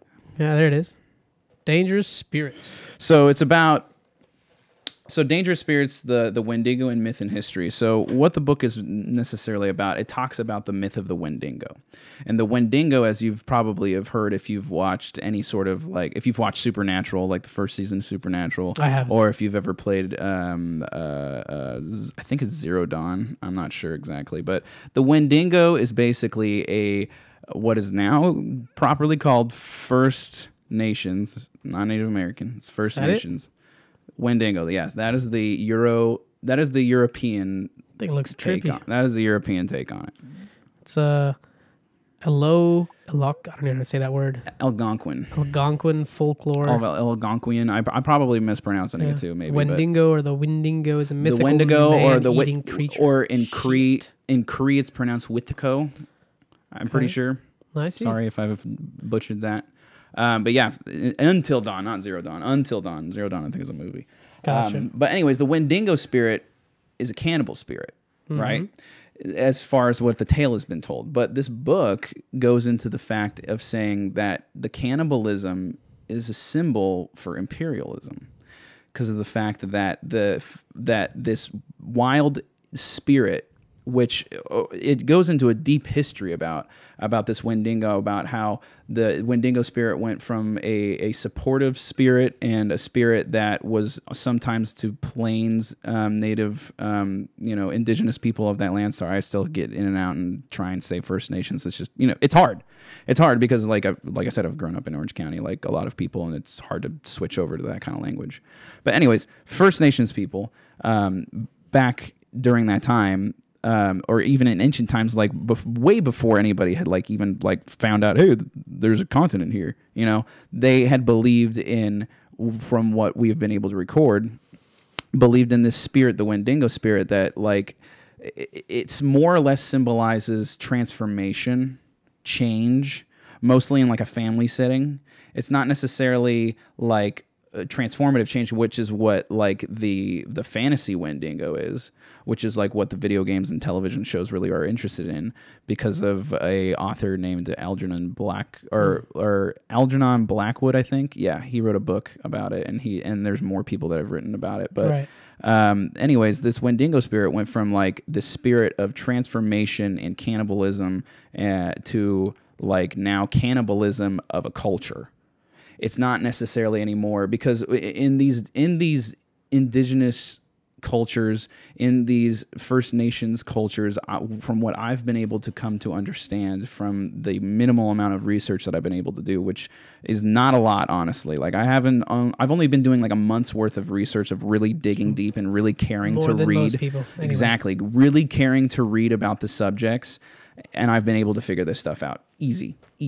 And I've been able to figure out, like, now, like, there are a fair amount of people that believe that this Wendigo spirit comes to symbolize imperialism. Because if you think about it, a Wendigo is a person who transforms into a cannibal. Can you define what the imperialism is? Imperialism would be basically like how white European settlers came to this country. Right.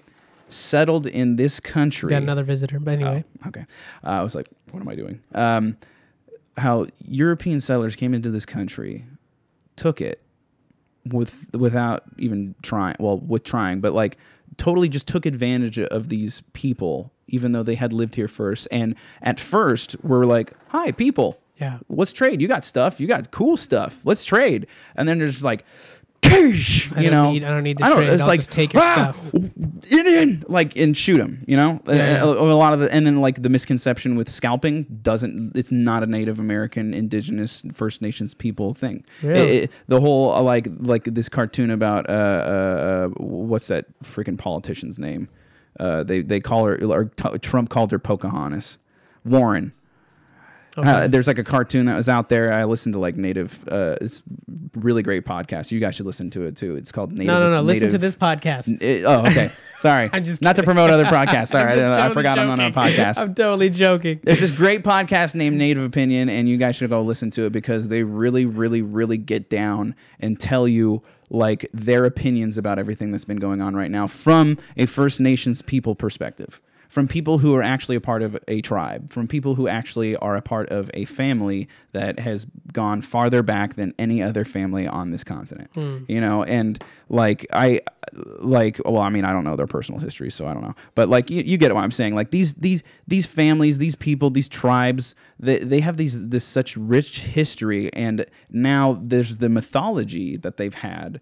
This like actual belief in this spirit, it now represents something much uglier that has to do with people, that like it necessarily didn't shift gears until honestly like white settlers came around, and it kind of like shifted, and now it kind of represents.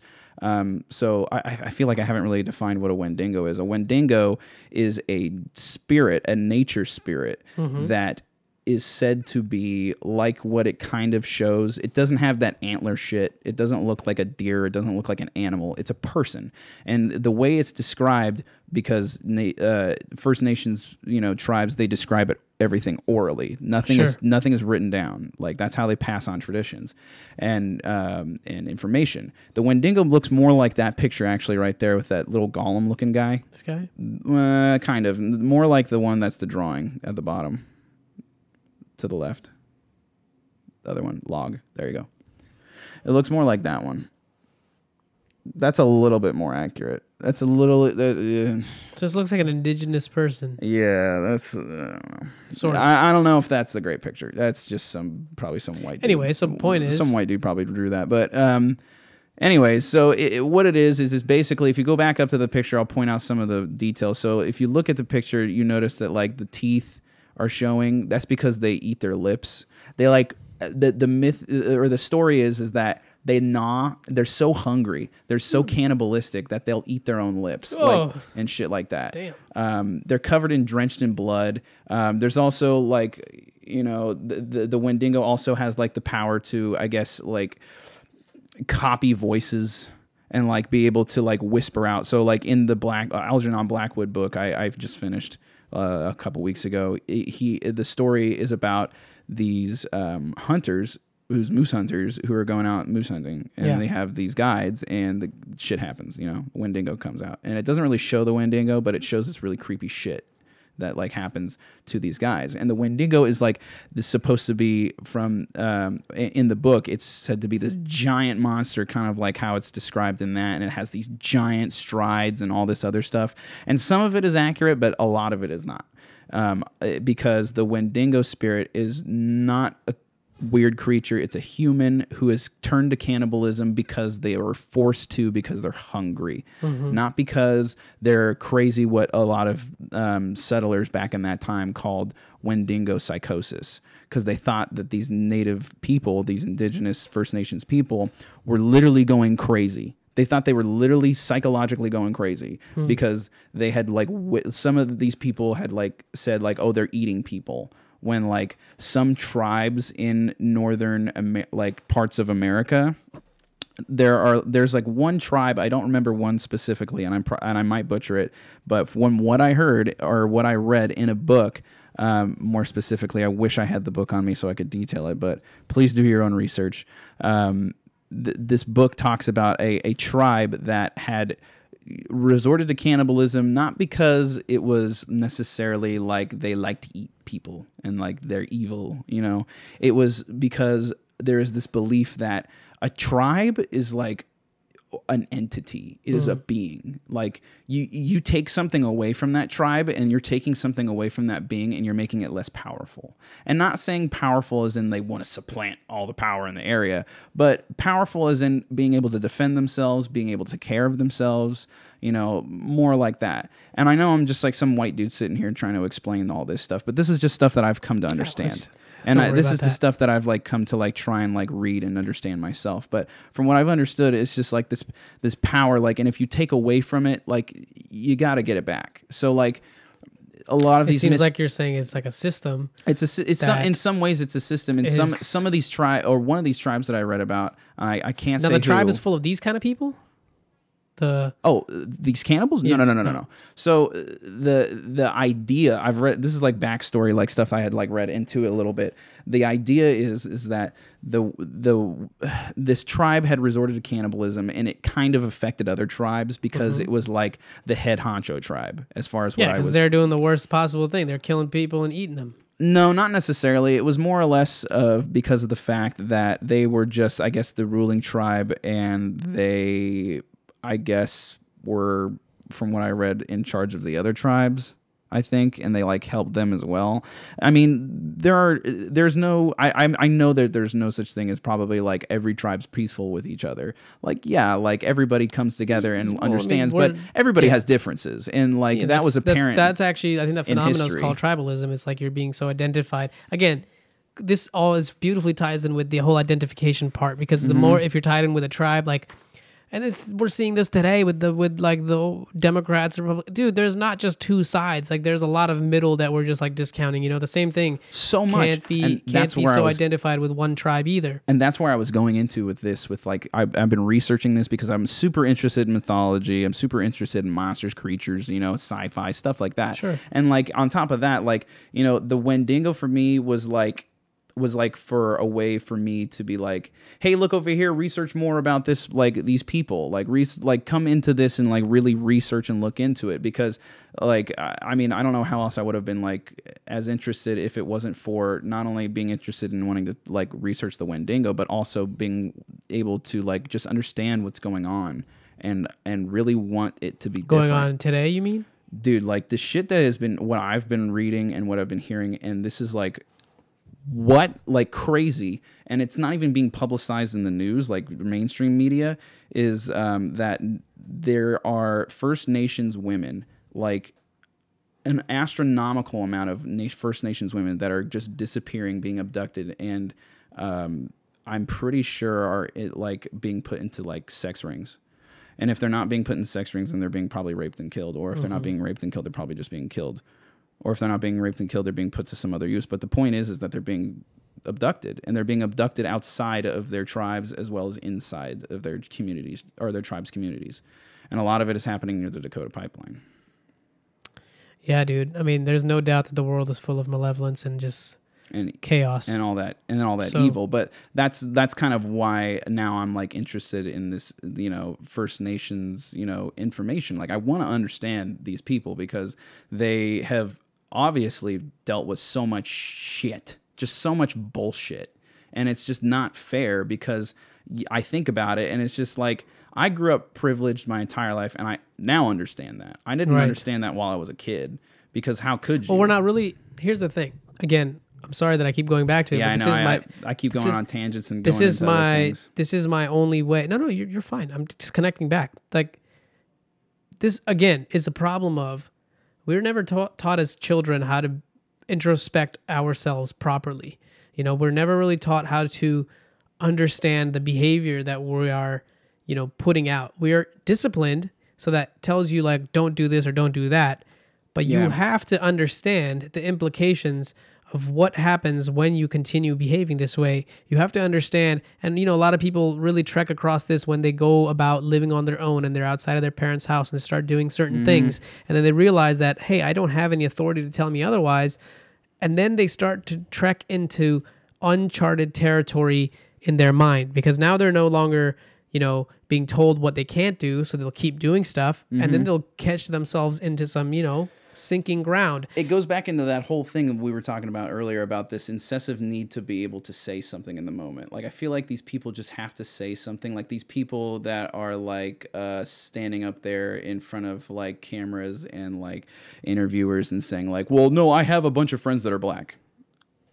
You're saying that because you got caught being racist, asshole. Like, we all know why you're saying that. Like, people that are not racist aren't going to go immediately to the, oh, I have a brown friend, and oh, I have an Asian friend too. Like, so I'm not racist. It's like, well, no, you're backing up your what little evidence that you have, so that way you can support your very weak opinion. Yeah. But again, like, it comes down to how tied up are you with any of your sort of, you know, beliefs and opinions. And the more you are attached, I would raise the question to anybody is, if you're analyzing somebody so hardly for an opinion they hold or a viewpoint that they've put out, you should really question yourself, because what makes you think that you could do any better? And what makes you think that you have an opinion that's worth more than other people's? Like, you're absolutely, you know none. what I mean? Like, who am I? Good question. Who the Good fuck, question. Who the fuck am I? Who are you? And the more people look inward who they are, they will find out that you are actually not that much different than the people that you are criticizing. And the reason you're criticizing them is because inside of you, there's something that exists that you don't like, and you're seeing it manifest in that other person. Yep. But deep inside of you, that's probably your biggest fear. Yeah. Maybe, you know, and a lot of this is what I'm saying is backed up by psychology too, but go back to yourself. Like, be present with your thoughts, understand the system that's going on inside of you, because the more and more we do that, it will be a paradigm shift in our world. The more that people are able to understand how they operate in their own head, they will be then doing better things, because they're not going to be operating from like the shitty, blame the world loop. They're going to be operating from a place of a lot of empathy, a lot of understanding about how difficult the problem is, how difficult it is to actually exist in this world without, like, my point is, you have to know yourself. You have to really understand how you work before you just start like bashing other people and other shit. Yeah. And the more you do that, you will come to the realization that you don't need to, be so attached to anything really, because all of it's just fictitious. All of it's just made up. All of it is just there to entertain you. But even then you get bored of it. Racism was just made up by white people. It could be. Yeah. I don't know. I mean, it's just like any of this mentality of duality where I'm better than you in any context. Selfishness. It's like this incessive, like, it's just human, like we all want to be selfish. Any mentality where you're like, I'm greater than you, or and I'm above you, becomes totalitarian. And anything that's like, everybody's like, we need to do, it becomes too much on the left side. Like none of that matters. Yeah. Just fucking be present. Be present. Yeah. Like cut all that shit out for a second. Yeah. Forget about it. What happens? Does that shit still bother you? Yeah. No. That means you don't need to waste so much of your cycles all day long, every single day, from the moment you wake up to the time you go to bed, to every post that you make on social media is about some bullshit belief. Oh my God. Do you know what I mean? So it's I can't handle people that just like go on Facebook dude, we do or Instagram. It too. We used to do it too. I'm sure. Like I used to do this shit too. Well, that's why I hate it, because I did it too, and that's why I hate it. But the again, most. you're more self-aware than you were now. Exactly. And if I could give you like a little Netflix synopsis of like my life as far as like that goes in that direction, I would say that my life, I've lived as a privileged white person in Orange County, thinking and understanding in a very certain different like light. And I feel like since this internet sensation has happened, and since I have allowed for that information to come in, it wasn't just by open but it wasn't to just new chance. Things. You have to not only, I feel like, have maybe a personality for it, but you also, I feel like, have to just have empathy for it. Honestly, that's what it comes down to. Yeah, fair enough. Having the empathy to understand that there are other people out there that are much like you, until you can really sit there and like consider, like, man, like, what would it be like if I was in that dude's shoes? Like, what if I was sitting outside all day long under a tree sleeping because I'm homeless? You would probably be much nicer to that person when you pass by, because you would empathize with their pain, or you would understand that, man, I'm so glad I don't have to do that, and I appreciate the fact that you are doing it for us.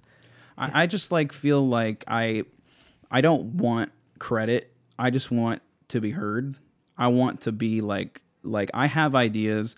Like, I have a bunch of stuff that I want to like make. I have like a bunch of stuff that I want to say, some of my opinions are like, out there, I'm sure. And then some of them are like right on course. And like, I'm not a perfect person. Nobody's a perfect person, but like, I'm trying, like, I'm doing the best that I can. And I feel like I'm in a pretty good path, but it's taken a lot for me to be able to make sure I stay on the path. You have to stumble and fall a bunch of times to realize that there's more to life that you have to like figure out. And, just to kind of give anybody who's listening to our conversation a little bit more insight, I think if you are looking and you have tried a lot of different things, you've tried like kind of chasing the material success, you've tried doing all these things, come and hang out with me. I'm going to do a retreat in San Diego. I'm going to do an awareness retreat. We're not going to do a whole bunch of things. We're simply going to learn, and I'm going to help point out to you how to be more present with yourself. And just for that time, for that weekend, come with the mindset of just letting go of all of your past and all of the bullshit that you've been carrying with yourself, and just come and see what things are like when you just accept reality for what it is. So that's coming up, and we're going to do this closer to summer. Like other people and understand. Yeah, and I want to bring out anybody who is still seeking and knows that there's something more, and you've tried a few different things and they haven't worked for you. It's more like you're not fulfilled with your life internally, and this is for that person. This is exactly for anyone that can,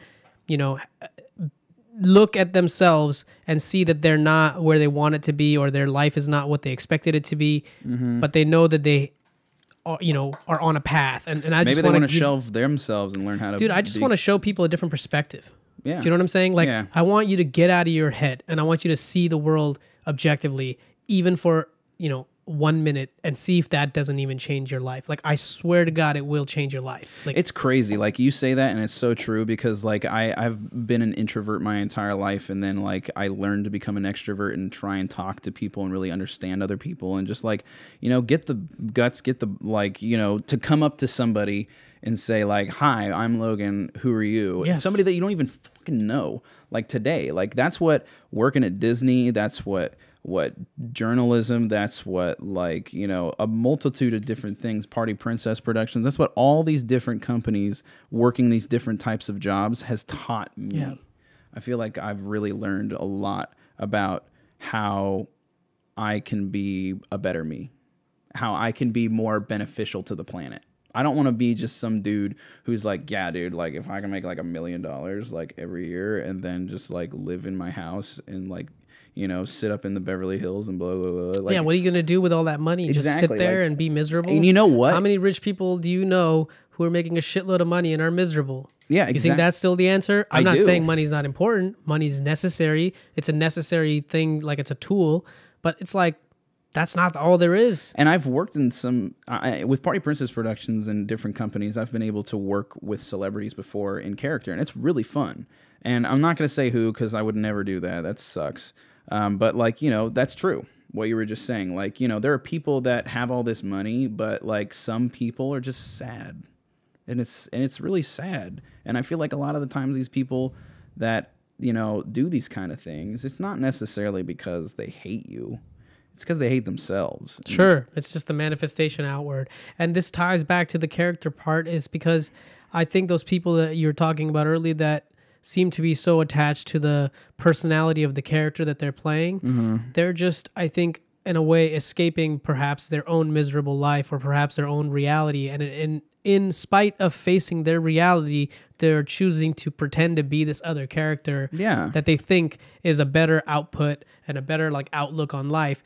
Well, shit, man. I mean, integrate that back into your life. You see these people who make so much money, and you think that there's these gods. You think that you are like a plebeian, and then they are Zeus or Hercules or like these mythological people. Sure. Yeah, that are just like, wow, like I want to be them someday. But like they're just like you, dude. They're just doing a job. Anytime I've ever met a celebrity, I've always been like, hey, it's really nice to meet you. Like I just want to try and figure out who these people are on the inside, because who they are in character, you could try and put it together. And what you're saying, take these pieces, put it together, and try and understand who they are. But good luck, But everybody's human. Everybody makes mistakes. And a lot of people make really bad mistakes, and it doesn't mean that they can't come back from them, but there's also room to grow, and there's also a lot of room for them to be better. But at the same time, there's also an intolerance to it. There's a point where, like we've been talking about, where it's just like, okay, no, like you can't go there, dude. Like I had a straight up conversation with my grandmother over the phone for like 2-3 hours, because my grandparents are huge Republicans. Like they watch Fox News like they read the Bible. Like, damn. Yeah, it's insane. They like sit there and listen to Tucker Carlson just spew out his bullshit about like this and that, like whatever he's angry about or whoever he doesn't like.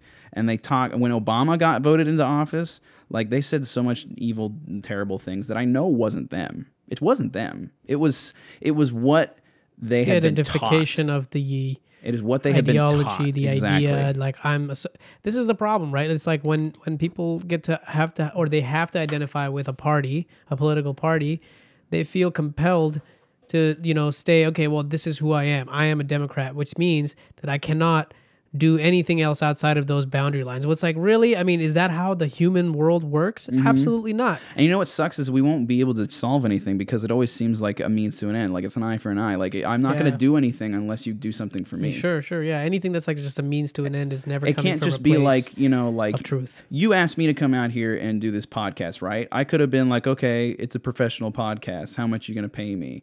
Are you going to give me gas money? Are you going to do this? No, like I want to come out here and do this because I want to do it for you as a favor favor, and I want to be able to make sure that you move forward with what you're trying to do. Yeah, man, appreciate and it. I feel like this is something that like would, I try not to look at things as like, oh, how is this going to benefit me? Like, how is this physically going to benefit me? Is this going to make me wealthier? Is this I actually try to look more at stuff? I try to look at more stuff in the same way but I try and see it as like, what am I going to gain from this? Like, maybe, I guess, spiritually, or what am I going to gain from this? Like, psychologically, like, maybe if I come and do this, like, I'll learn something about myself. Just like keeping that question up in the air and being like, I want to do this stuff because, like, yeah, like I came here because I wanted to, and I know what's going on, and I want to be able to talk about these things, and help a friend out, because that's all it's about. Like, I don't give a shit. Like, that's like with all the movies I think life is, help people, if you operate from the I want to provide value to others, you will find that it's really hard to fail. It's really hard to not find joy and not find good things also come your way, because it's just the way the universe operates, man. I mean, you call whatever, you look at karma is a real thing, and the way you behave has real implications, because if you treat somebody poorly, that transcends down to the next person, There's a ripple effect. I mean, you can see this go both ways. So you really have to choose to operate from your highest self that is necessarily good and intended well, and not looking out for itself only. And it's not, give. It's just, just be in the awareness of yourself at all times, and you will find that you really are full of just so much love, and you want to give. Like, it's almost just flows out of you. Like, and anybody that I've met who genuinely is like a real, genuine person, they want nothing more than to give. That's how I felt like at Disney, and that's why I felt so heartbroken when I had to quit. It wasn't necessarily like, well, you didn't have to quit. I had to, because they like kind of forced me to quit. Like, they said, Logan, if you come back to work and if you're late or if anything happens, you'll get a point and you'll get fired. And I was like, and because they would like have this point system, and I just had like accumulated a lot of points because I had called in, or I just didn't show up. One time I didn't show up, and that went whew. But I would call out sick, and that means 3 days for 3 points, and it just accumulated. And like, most of those sick days were because I was working at the spaghetti factory. I would work as a waiter at the spaghetti factory in Newport Beach, and I would, what we called it, the spaghetti factory, peddling spaghetti, like as fast as I possibly could. And I made a lot of money, like a lot of great money. And I met some great people. And that, honestly, spaghetti factory, if anybody that worked at spaghetti factory in 2014, that was the best those are the best goddamn coworkers I've ever worked with. That was the best team I've ever worked with, better than anywhere else that I've ever worked with, even now. Like, I still wish I could work with these people. Like, the team was great, and I was never gonna give that up. Like, I was making bank. And on top of that, like, I had a great team. Why the fuck would I go back to Disney, who's paying me $15? They don't let me have Captain America because I'm half an inch off of what their accepted height requirement is.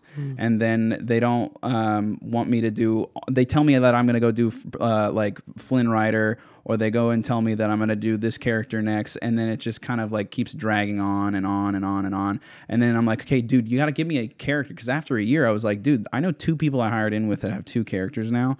Like, at least give me something. They're like, okay, we'll give you Prince Eric. And I'm like, that dude comes out the same amount of times that fucking Prince Philip does. I was like, I know a guy that does Thor right now who's the same exact height as me, but you put soles in his shoes so that way he's taller. You just choose who you want to put in it. Like, I know how this works. So I was like, you know what? Peace out. Like, I get it. You don't want me around here. I don't have to stay.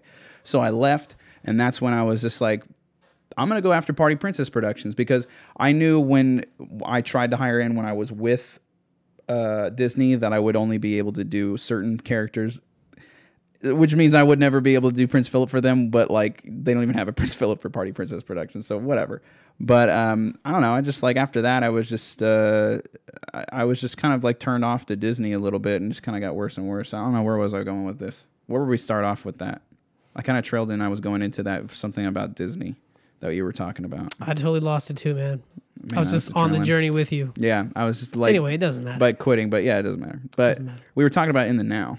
And then we're in the present, man. Let's move on from the present. Yeah. So listen, I had a couple of the quick questions that I did write down because I usually don't write down questions, but I was curious.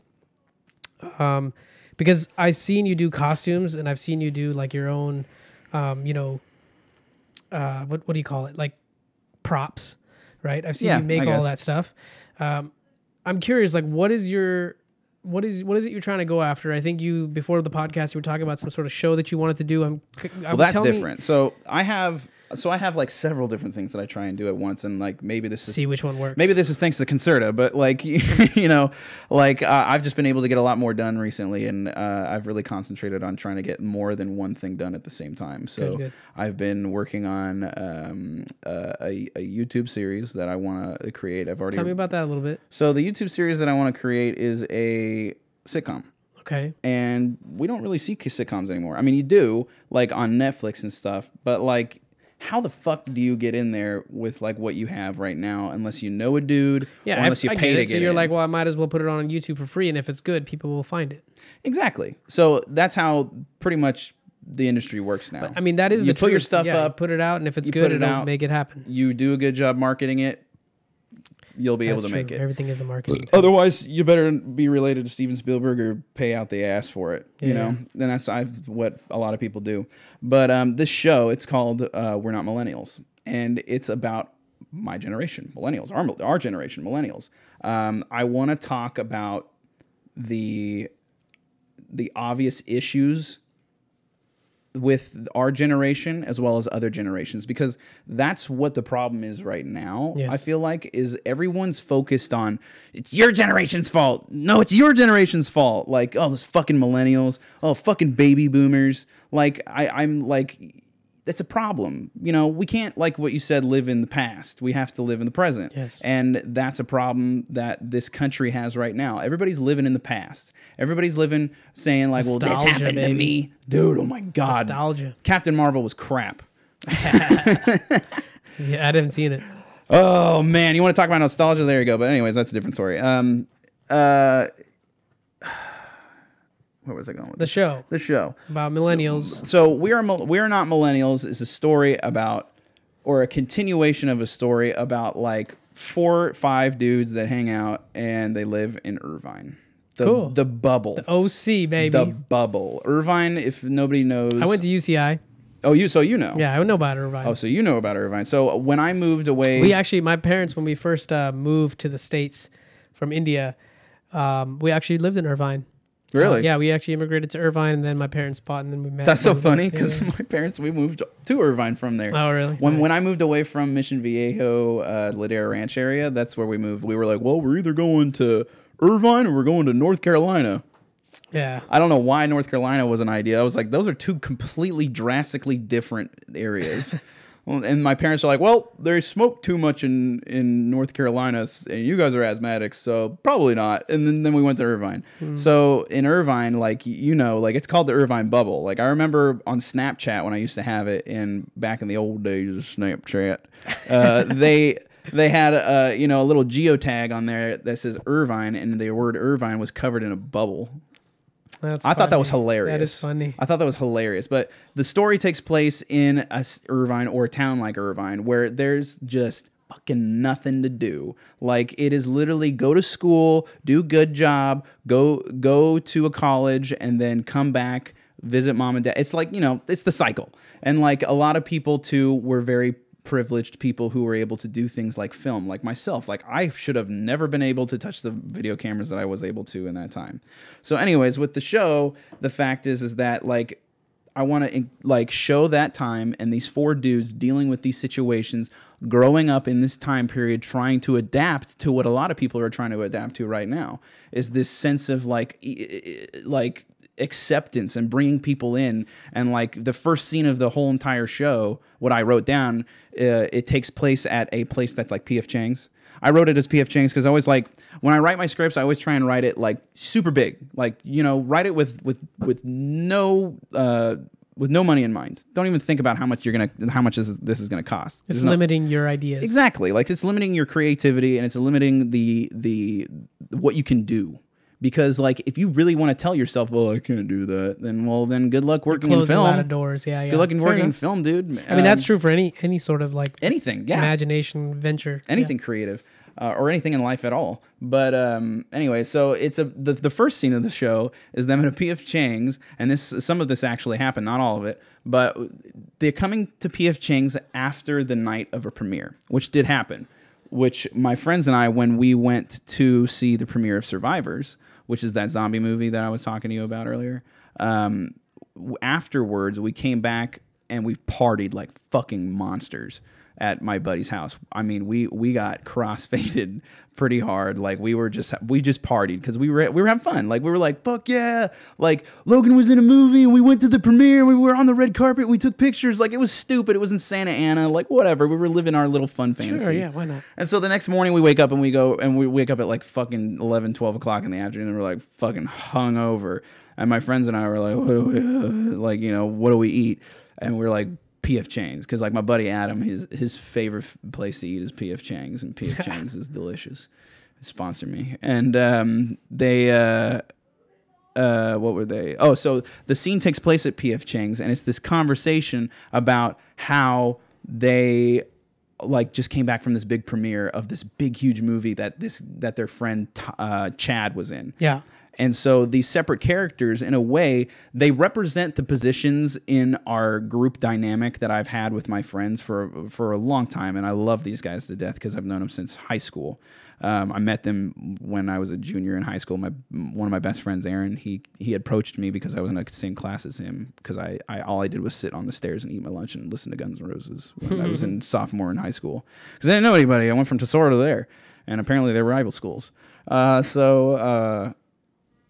My friendships with Aaron, Adam, well, at the time, Michael, Ricky, they no longer exist anymore, but they do on paper. But all my friends that I've had, like I've kind of just took the experiences with them and took like their personalities, and I've kind of mushed them together into these characters that I've created for the show. And the characters that I've come out with that are what's the first? My character that I would play is Chad, and Chad is the rock star movie star. So he's the one who's also kind of a little crazy. So the other thing to note about these characters is the fact that each character almost in a way represents like a social disorder, like a type of anxiety or a type of like mental disorder that like a lot of people kind of deal with. You know, like very, very exaggerated things, not like generalized anxiety, but like very exaggerated psychological, yeah. OCD, sociopaths, you know, sure. Narcissism, whatever. Like that's one thing about. So it sounds like it's like there's certain traits that they will have that are unique to them. Some sort of like they're all inherently a little narcissistic. They're all, like in a way this and the way I'm describing this, like I'm sure some people who are listening or like you if you watch this show are probably going like, this sounds a lot like Sunny, like. Sunny in Philadelphia, it's always Sunny in Philadelphia. It is a big inspiration. We love that show. That is huge inspiration. But it's only an inspiration for the fact that it's a group and they kind of are messing with society. Because like I was saying, going back to the first scene, in the P.F. Chang's, they are waiting for Chad to get there. And it's Tyler, Chase, and Liam. And the three of them are waiting for Chad to get there because he was like at a late night like premiere party and left them in the dust, and like they were partying at the party as well, but they like couldn't find him was like the little backstory that I have. And then he like shows up after a while, but during this time that they're at the table waiting for him, they're like talking about things, and then Liam brings up like the fact that they're at a Japanese restaurant. They're not at a Japanese restaurant. They're at a Chinese restaurant. And if you could call it that. And so the joke is the fact that Liam can't tell the difference. So he was like, yeah, man, like because he's in Irvine. Like they're yeah, exactly. And so he's only people can't from tell Irvine will get it. Exactly. See, so he can't tell the difference. So he's at P.F. Chang's, even though there's a giant terracotta warrior and like horses outside, and he's arguing with one of the characters about it, where the character Tyler, he goes to the waiter comes to the table and they're talking, and Tyler's very excited. He's just the adventurous type. He really wants to like, you know, start this new journey and like make something of himself. And he's just like really a go-getter, but at the same time, like, you know, he's also really hard on himself. And he's also he's very optimistic, but he's also a cynic. He's very much a cynic as well. A lot of these characters also have a little bit of like my personality as well. But anyways, so this character Tyler is ordering the food, and he's like, he's like talking like he's a king of like King Arthur's court, and because we're all very exaggerated, and he explains to the waiter that they want Chang's wraps or something like that, and Liam goes to him and he's like, dude, this is a Japanese restaurant, and he's like, no, dude, this is a Chinese restaurant. And it's like back and forth between them, like talking about it. And then the waiter comes in and he's like, no, those are terracotta warriors right there. This is a Chinese restaurant. And then they all stop and look at him and go, what are you talking about? And then they continue their conversation with each other because they're just mad that guy interrupted. And they're like, what the fuck are you talking about? Like, you're not a part of our group, bro. Like, don't try and befriend us. Don't be our friend. Like, that's kind of a lot like how a lot of people were in high school, as far as I remember when I went. Yeah, I can remember that too. But yeah, so it's just this whole conversation about like, you know, the fucking like difference between Chinese and Japanese people, and like, because like all of them are like, you're an idiot to Liam, and Liam's like, no, I swear to God. And I have these arcs for these characters. Liam starts off as a conservative, ends up a liberal. But he, and not for that reason, for the wrong reasons. Because the whole point of this show is just to showcase and satire people of our generation and people of other generations. Like, there's another scene in the first episode where after they do this really crazy, the way I want to shoot it is this crazy like smoking sequence where they all just like get so fucking high, because like that's what people in California do, you know, like that's what we do. Like, people like to just sit around and like, you know, sometimes get high with their buddies. And so this scene is super exaggerated because it's legal, by the way. Yeah, it's legal, by the way. Like, get off our backs, Florida. But what I was saying was the fact that like oh shit, what was I going on about? I totally just trailed. The scene. Okay, so there's a scene where they all, after they get like super fucking faded from, you know, smoking this weed that like for some reason has like given them this like hangover effect for some reason, because they've smoked so much of it. Maybe it's cheap weed. They end up in weird places. So like Chad ends up somewhere random in a park lake, probably like the one near Woodbridge. Like that lake or something like that. Yeah. And he's like, the night before, he's in full garb of Braveheart, like painting everything. And that night, that actual night that we went and partied, like after my actual premiere, I actually did like take off like majority of my clothes except for my underwear and put like a samurai sword over my chest and over like the front of me, and just was like super high and was just like whoa, like, you know, just like, you know, fucking around with my friends. But I took that and I was like, oh, that'd be funny if I like turned it into this. And so he's like Braveheart and he's in a park and he's like terrorizing people because Chad's the psycho. Chad's the psycho in the show. And the reason why I want to play Chad is because, like we were saying earlier, Chad is like the little part of me that I like need to sometimes just kind of like act out, because it's fun to do that, and I need to get it out. And it's like a healthy way for me to get it out. Otherwise, it would just kind of come out as like anger, and it would come out as like this like hatred towards people, and this hatred towards like, you know, even people that I know and I'm friends with. But I like to use these moments of like these characters that I'm creating, or even characters that are given to me and I get to like work with a little bit, and I'm changing them enough to where it fits my personality of what I want to use, but, you know, it still stays true to what the objective is of the character, at least. So how many episodes have you written? I've only written one so far, but I'm on like the 5th draft, and I've kind of been in a stalemate right now because I'm in between writing a bunch of different stuff as well, because I have 2 projects that I'm working with. I have a friend of mine, Jeff, who's actually the one I was telling you about. I invite next time or something like that. Oh yeah, but sure. He's the director of the Survivors film, and we I don't know, like on that film, we just like really like made all of us, everybody on the set, we all really became good friends almost. Like a lot of us tried to keep in contact, and you know, some of us didn't. Like, but I kept in contact with like the main cast, like the director, the main cast, and like, you know, the top build people, because I was working with them the most. Sure.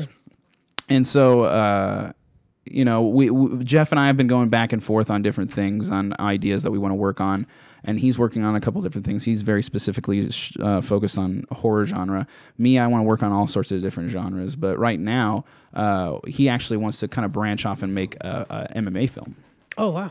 But not necessarily like a film, like a feature film. He wants to make a short Birdman feature, or a short Birdman type like short, where the shot is on me the entire time, behind me, and I have to be like, I really have to go to the gym and like work out and get a ripped back, but the whole time, and it's like, I can help you. I definitely will need your help.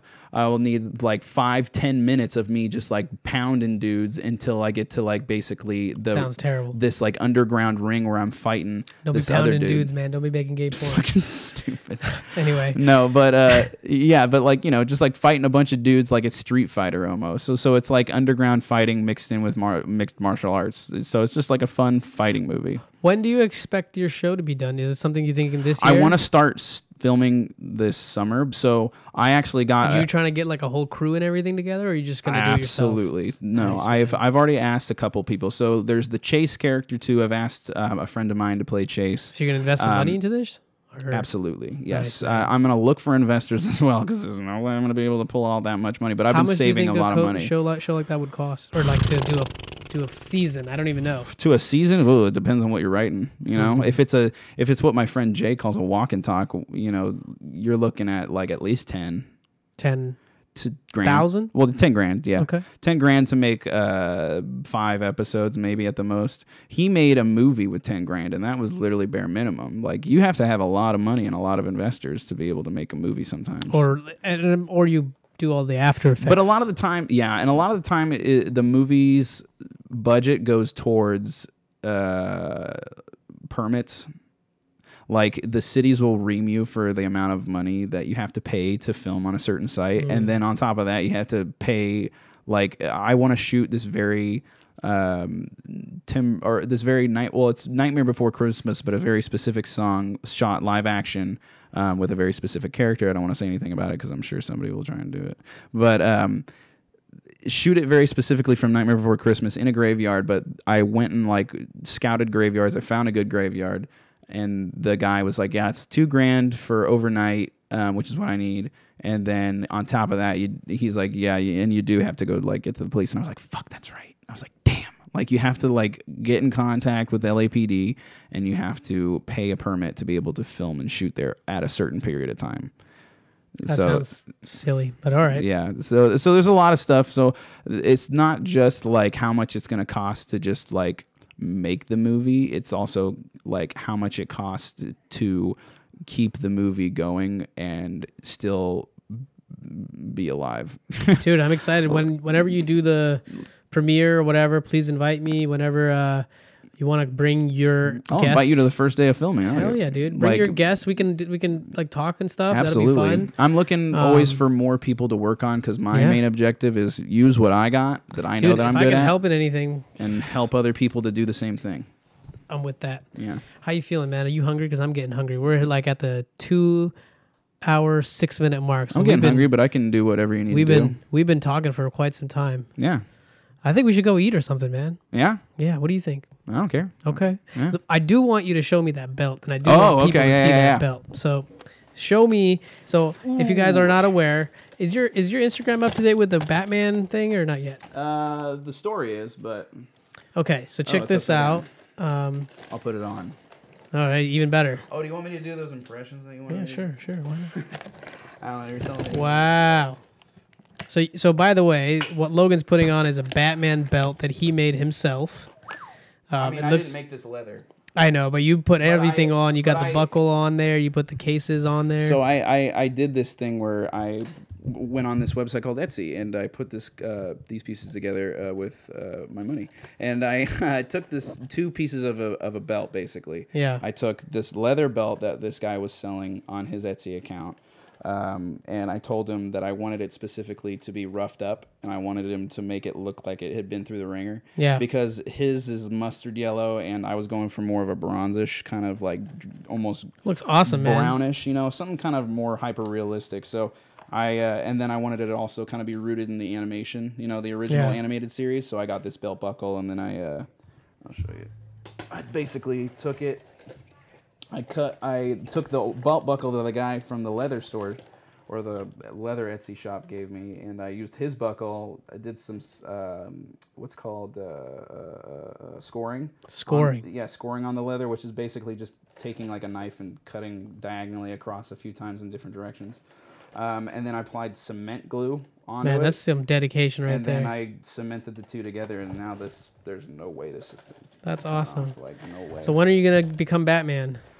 Soonish. Like I mean, I don't have it finished, but like I plan to do a photo shoot with Batman very, very, very soon. But I have, you know, the costume to go out to, you know, a friend of mine, so that way I can use it for my own stuff. So just in case, you know, anybody else is looking for a party character and I don't have the time to go do it. Do some impressions for me, dog. Oh, what's your favorite? What's your favorite impression? What's your best? My best. I like doing Pee Wee Herman a lot. Pee Wee Herman's a lot much, but okay, go for it. You don't know that much? Okay, I don't know that much like, of him. La la la la. Wait, I get a little farther ahead. Yeah, get further from the mic. La la la la la. Hi, what's your name? My name's Pee Wee. Hi. Hey, that's pretty good. Yeah. Or like a lot of people like I know you're not, or wait, what was it? I was like, I know you're not, you are. Oh yeah, I know you're not, you are. No way. What else does he say? Like everybody tells me that I have such a big butt. Like stuff like that. I like Pee Wee Herman a lot because I like to do the That's funny. You know, his laugh and stuff. Or I can do Piggy Miss Kermit. Do it. Or Miss Piggy and Kermit. I can do Kermit where he's like, "Oh, Miss Piggy, would you like to sing a duet together?" "Oh, Kermit, I would love to sing a duet." "Why are there so many songs about rainbows? And what's on the other side?"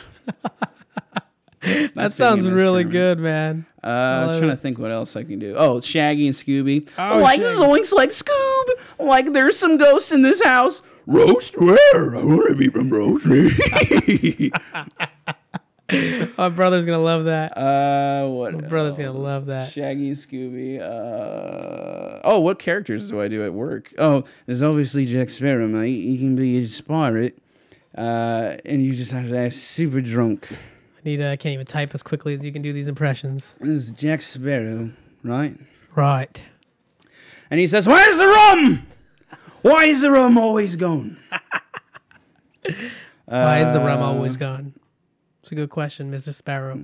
I did something on my Instagram. My video I did the other day. I was like, "Everybody take a good look at me as Jack Sparrow because I will not be doing it again." That's true, because it's a lot of work. Well, not only that, I don't look like Johnny Depp. True. And like I said, I like to be true to the character. So if I had a Jack Sparrow costume, I would put out a friend of mine that looks more like Jack Sparrow to go do it. You know.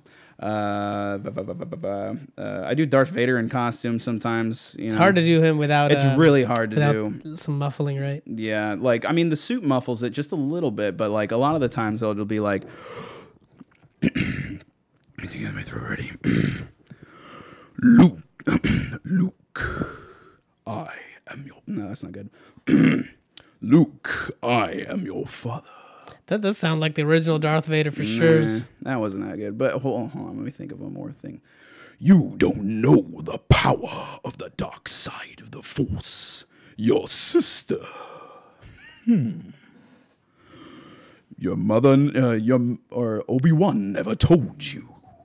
That's good. Like, like if I listen to Vader's voice in the movie, like I can kind of try and do it, but like have you just tried like talking. It's James Earl Jones. Try and do James Earl Jones. Have you just done like where you just get in the character and just talk like can you do maybe a character, but then like narrate, non-character lines? Yeah. Like, I mean, just give me a character. Like, I mean, what's a character you've seen me do? Like Spider-Man will be different. Spider-Man usually is my own voice. I mean, I like the new version of Spider-Man with Peter B. Parker. I really like the Spideyverse idea because it allows more kids to be Spider-Man and allows everybody to say, like, hey, yeah, like, you can be Spider-Man. You don't have to be you can be a girl, boy, like, Asian, black, or African-American or Afro-American, like, whatever you want to call it. We can be whatever, it doesn't matter. I love that about this new Spider-Man, and I love that Miles Morales is a thing now. Because he's such a good character and has such a good like wheelhouse of villains that are different from the original villains. They're like different versions of them. But anyways, like Spider-Man's is like, a little bit more high pitched where I'm just like, hey, how's it going, guys? Like, my name's Spider-Man. Like, nice to meet you, Peter Parker. Like, it's super simple. It's just my voice, but a little bit higher. Yeah. And just trying to make myself sound like a kid. And I'll be like super like, oh my gosh, like, like run around like going, oh my gosh, like, just being a kid, being a little kid and running around being myself. That's all about Spider-Man. Like kids. Jack in Florida. What? What's going Jamie, on? pull that up. What is going on over here? Like, what the heck? Florida man. It's always in Florida. Don Spider-Man mask, liquor store burglaries. Check this out. Look closely, and you'll notice the suspect stealing liquor and cigarettes. Spider-Man, what are you doing? You don't drink. Is wearing a Spider-Man mask. Deputy Bruce Milne responded to the burglary call in the shopping plaza in unincorporated Castleberry. When he retrieved the ring, no disguise at all. Looks like Elmo. To me, it was just a matter of just terrible Spider-Man. So much red. He looks like Elmo. Anyway, that's really good, man. Thanks, man. I can do all this stuff like Arnold Schwarzenegger. Like everybody can do this Schwarzenegger. But like, get to the chopper. What are you doing? What are you feeding these things? Bloms. I love Arnold quotes. That's another thing I'm trying to put into the show is just Arnold quotes. Like, little things here and there. Like, they're like, the thing about love that I want to put in about Sunny, that I love about it, that I want to put into the show, that I really just want to like attest to, like Glenn Howerton and Michael McLaren and Charlie Day, is the fact. Oh, and D and Sweet D, you bitch. Like, I just want to be able to do this whole idea that they have been doing where they have something in the show that is reoccurring but is never explained. Like Frank's obsession with eggs. Like Danny DeVito's character in the show has this weird obsession with eggs and it's never explained. But like over time, like certain things are explained. Your own interpretation. Yeah, and that's what I love about it. Because like, why the fuck does Frank like love eggs? Like he'll pull an egg out and he'll eat it. Like it's stuff like that. It's stupid crap like that. And like that's the kind of stuff I want to put in for the characters where they like do certain things. Like in the first episode, we have Chase talking about the fact that he's like he's just sick of like people like appropriating culture. So he like every sentence that is talking about like racism or anything like that, he'll throw out the word like a culture appropriation. He's like, oh, they're just culturally appropriating this, and he's not even using the word correctly, which is a lot of like what some people do. But sorry, I keep going on about the show too. No, I love it. I'm super excited for you, man. I'm so happy that you have found something that you're passionate about and that you are pursuing it with full force. Because I'll tell you what, man, the world, that's the best way in this world to find your sort of place, because like you said earlier, the world is full of crazy amounts of evil and malevolence and all that stuff, and the way to counter that and not react to that, because if you go on the side of the world sucks, so I'm just going to be a shitty person too, well, that just makes things worse. So and you know what, that's a thing I've come to realize recently too. It's just like I have a lot of things that I've done in the past. Like I've said racist things in the past. I have. Like I've been a racist person at like many points in my life. Do I want to be a racist person? No. Like I've said racist things. Moment doesn't identify you though. Exactly, but I said those things when I was a lot younger too. And like everybody always says, "Well, I was a lot younger." It's like, okay, well, it took you between 20 and 75 to figure that out. Sure. Whereas like for me, like I know and I admit to it, and I think everybody should admit to it that is also a part of it, because whether you like it or not, we live in a society that thrives off of it.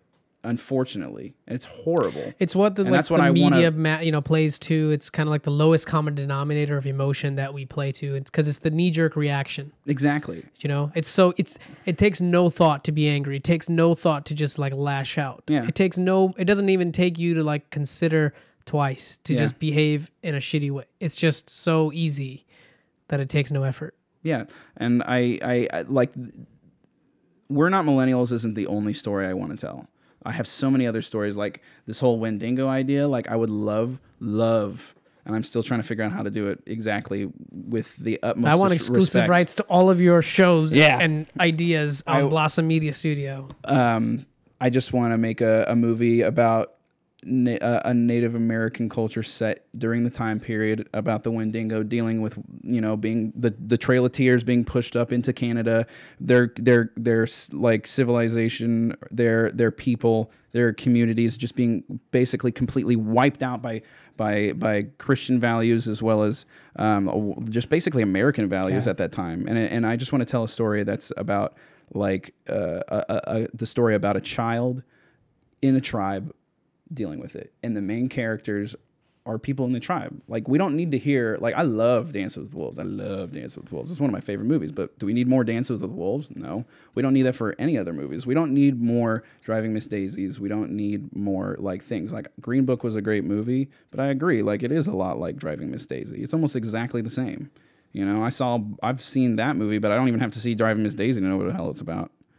I think like every generation will try to do their rendition of the culture, and they try to like reconstruct different things that... Exactly. But I think what needs to be done is just the representation, And if that takes me, a white male, to say, listen up, motherfuckers, like this is like the shit that's going on, and like I'm going to say it too, then like so be it. Like I want to be able... I've just come to this realization that like,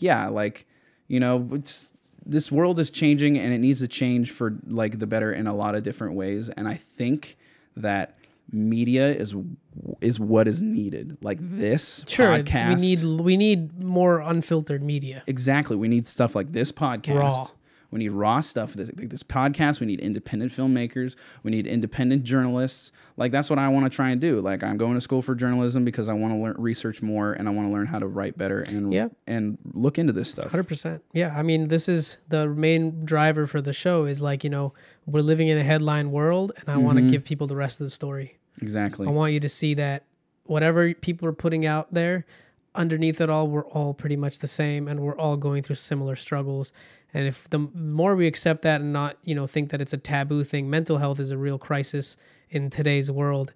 There's more antidepressants than fucking like vitamin pills sold, man. It's insane. So, and there's people that are dealing with things that we aren't even aware of. Like, I feel like a lot of people probably aren't aware of the fact that like adult onset ADHD is really hard to deal with. Like I've really, like, not to toot my own horn or make me like be the martyr here or anything like that, but I've had to deal with some stuff that I've had to come and realize as an adult, and it sucks. Like I hate having to relearn a bunch of different things because as a child I couldn't remember because it was just a hard thing to deal with. Just take it as a journey, man. Exactly. Take it as a journey and learn.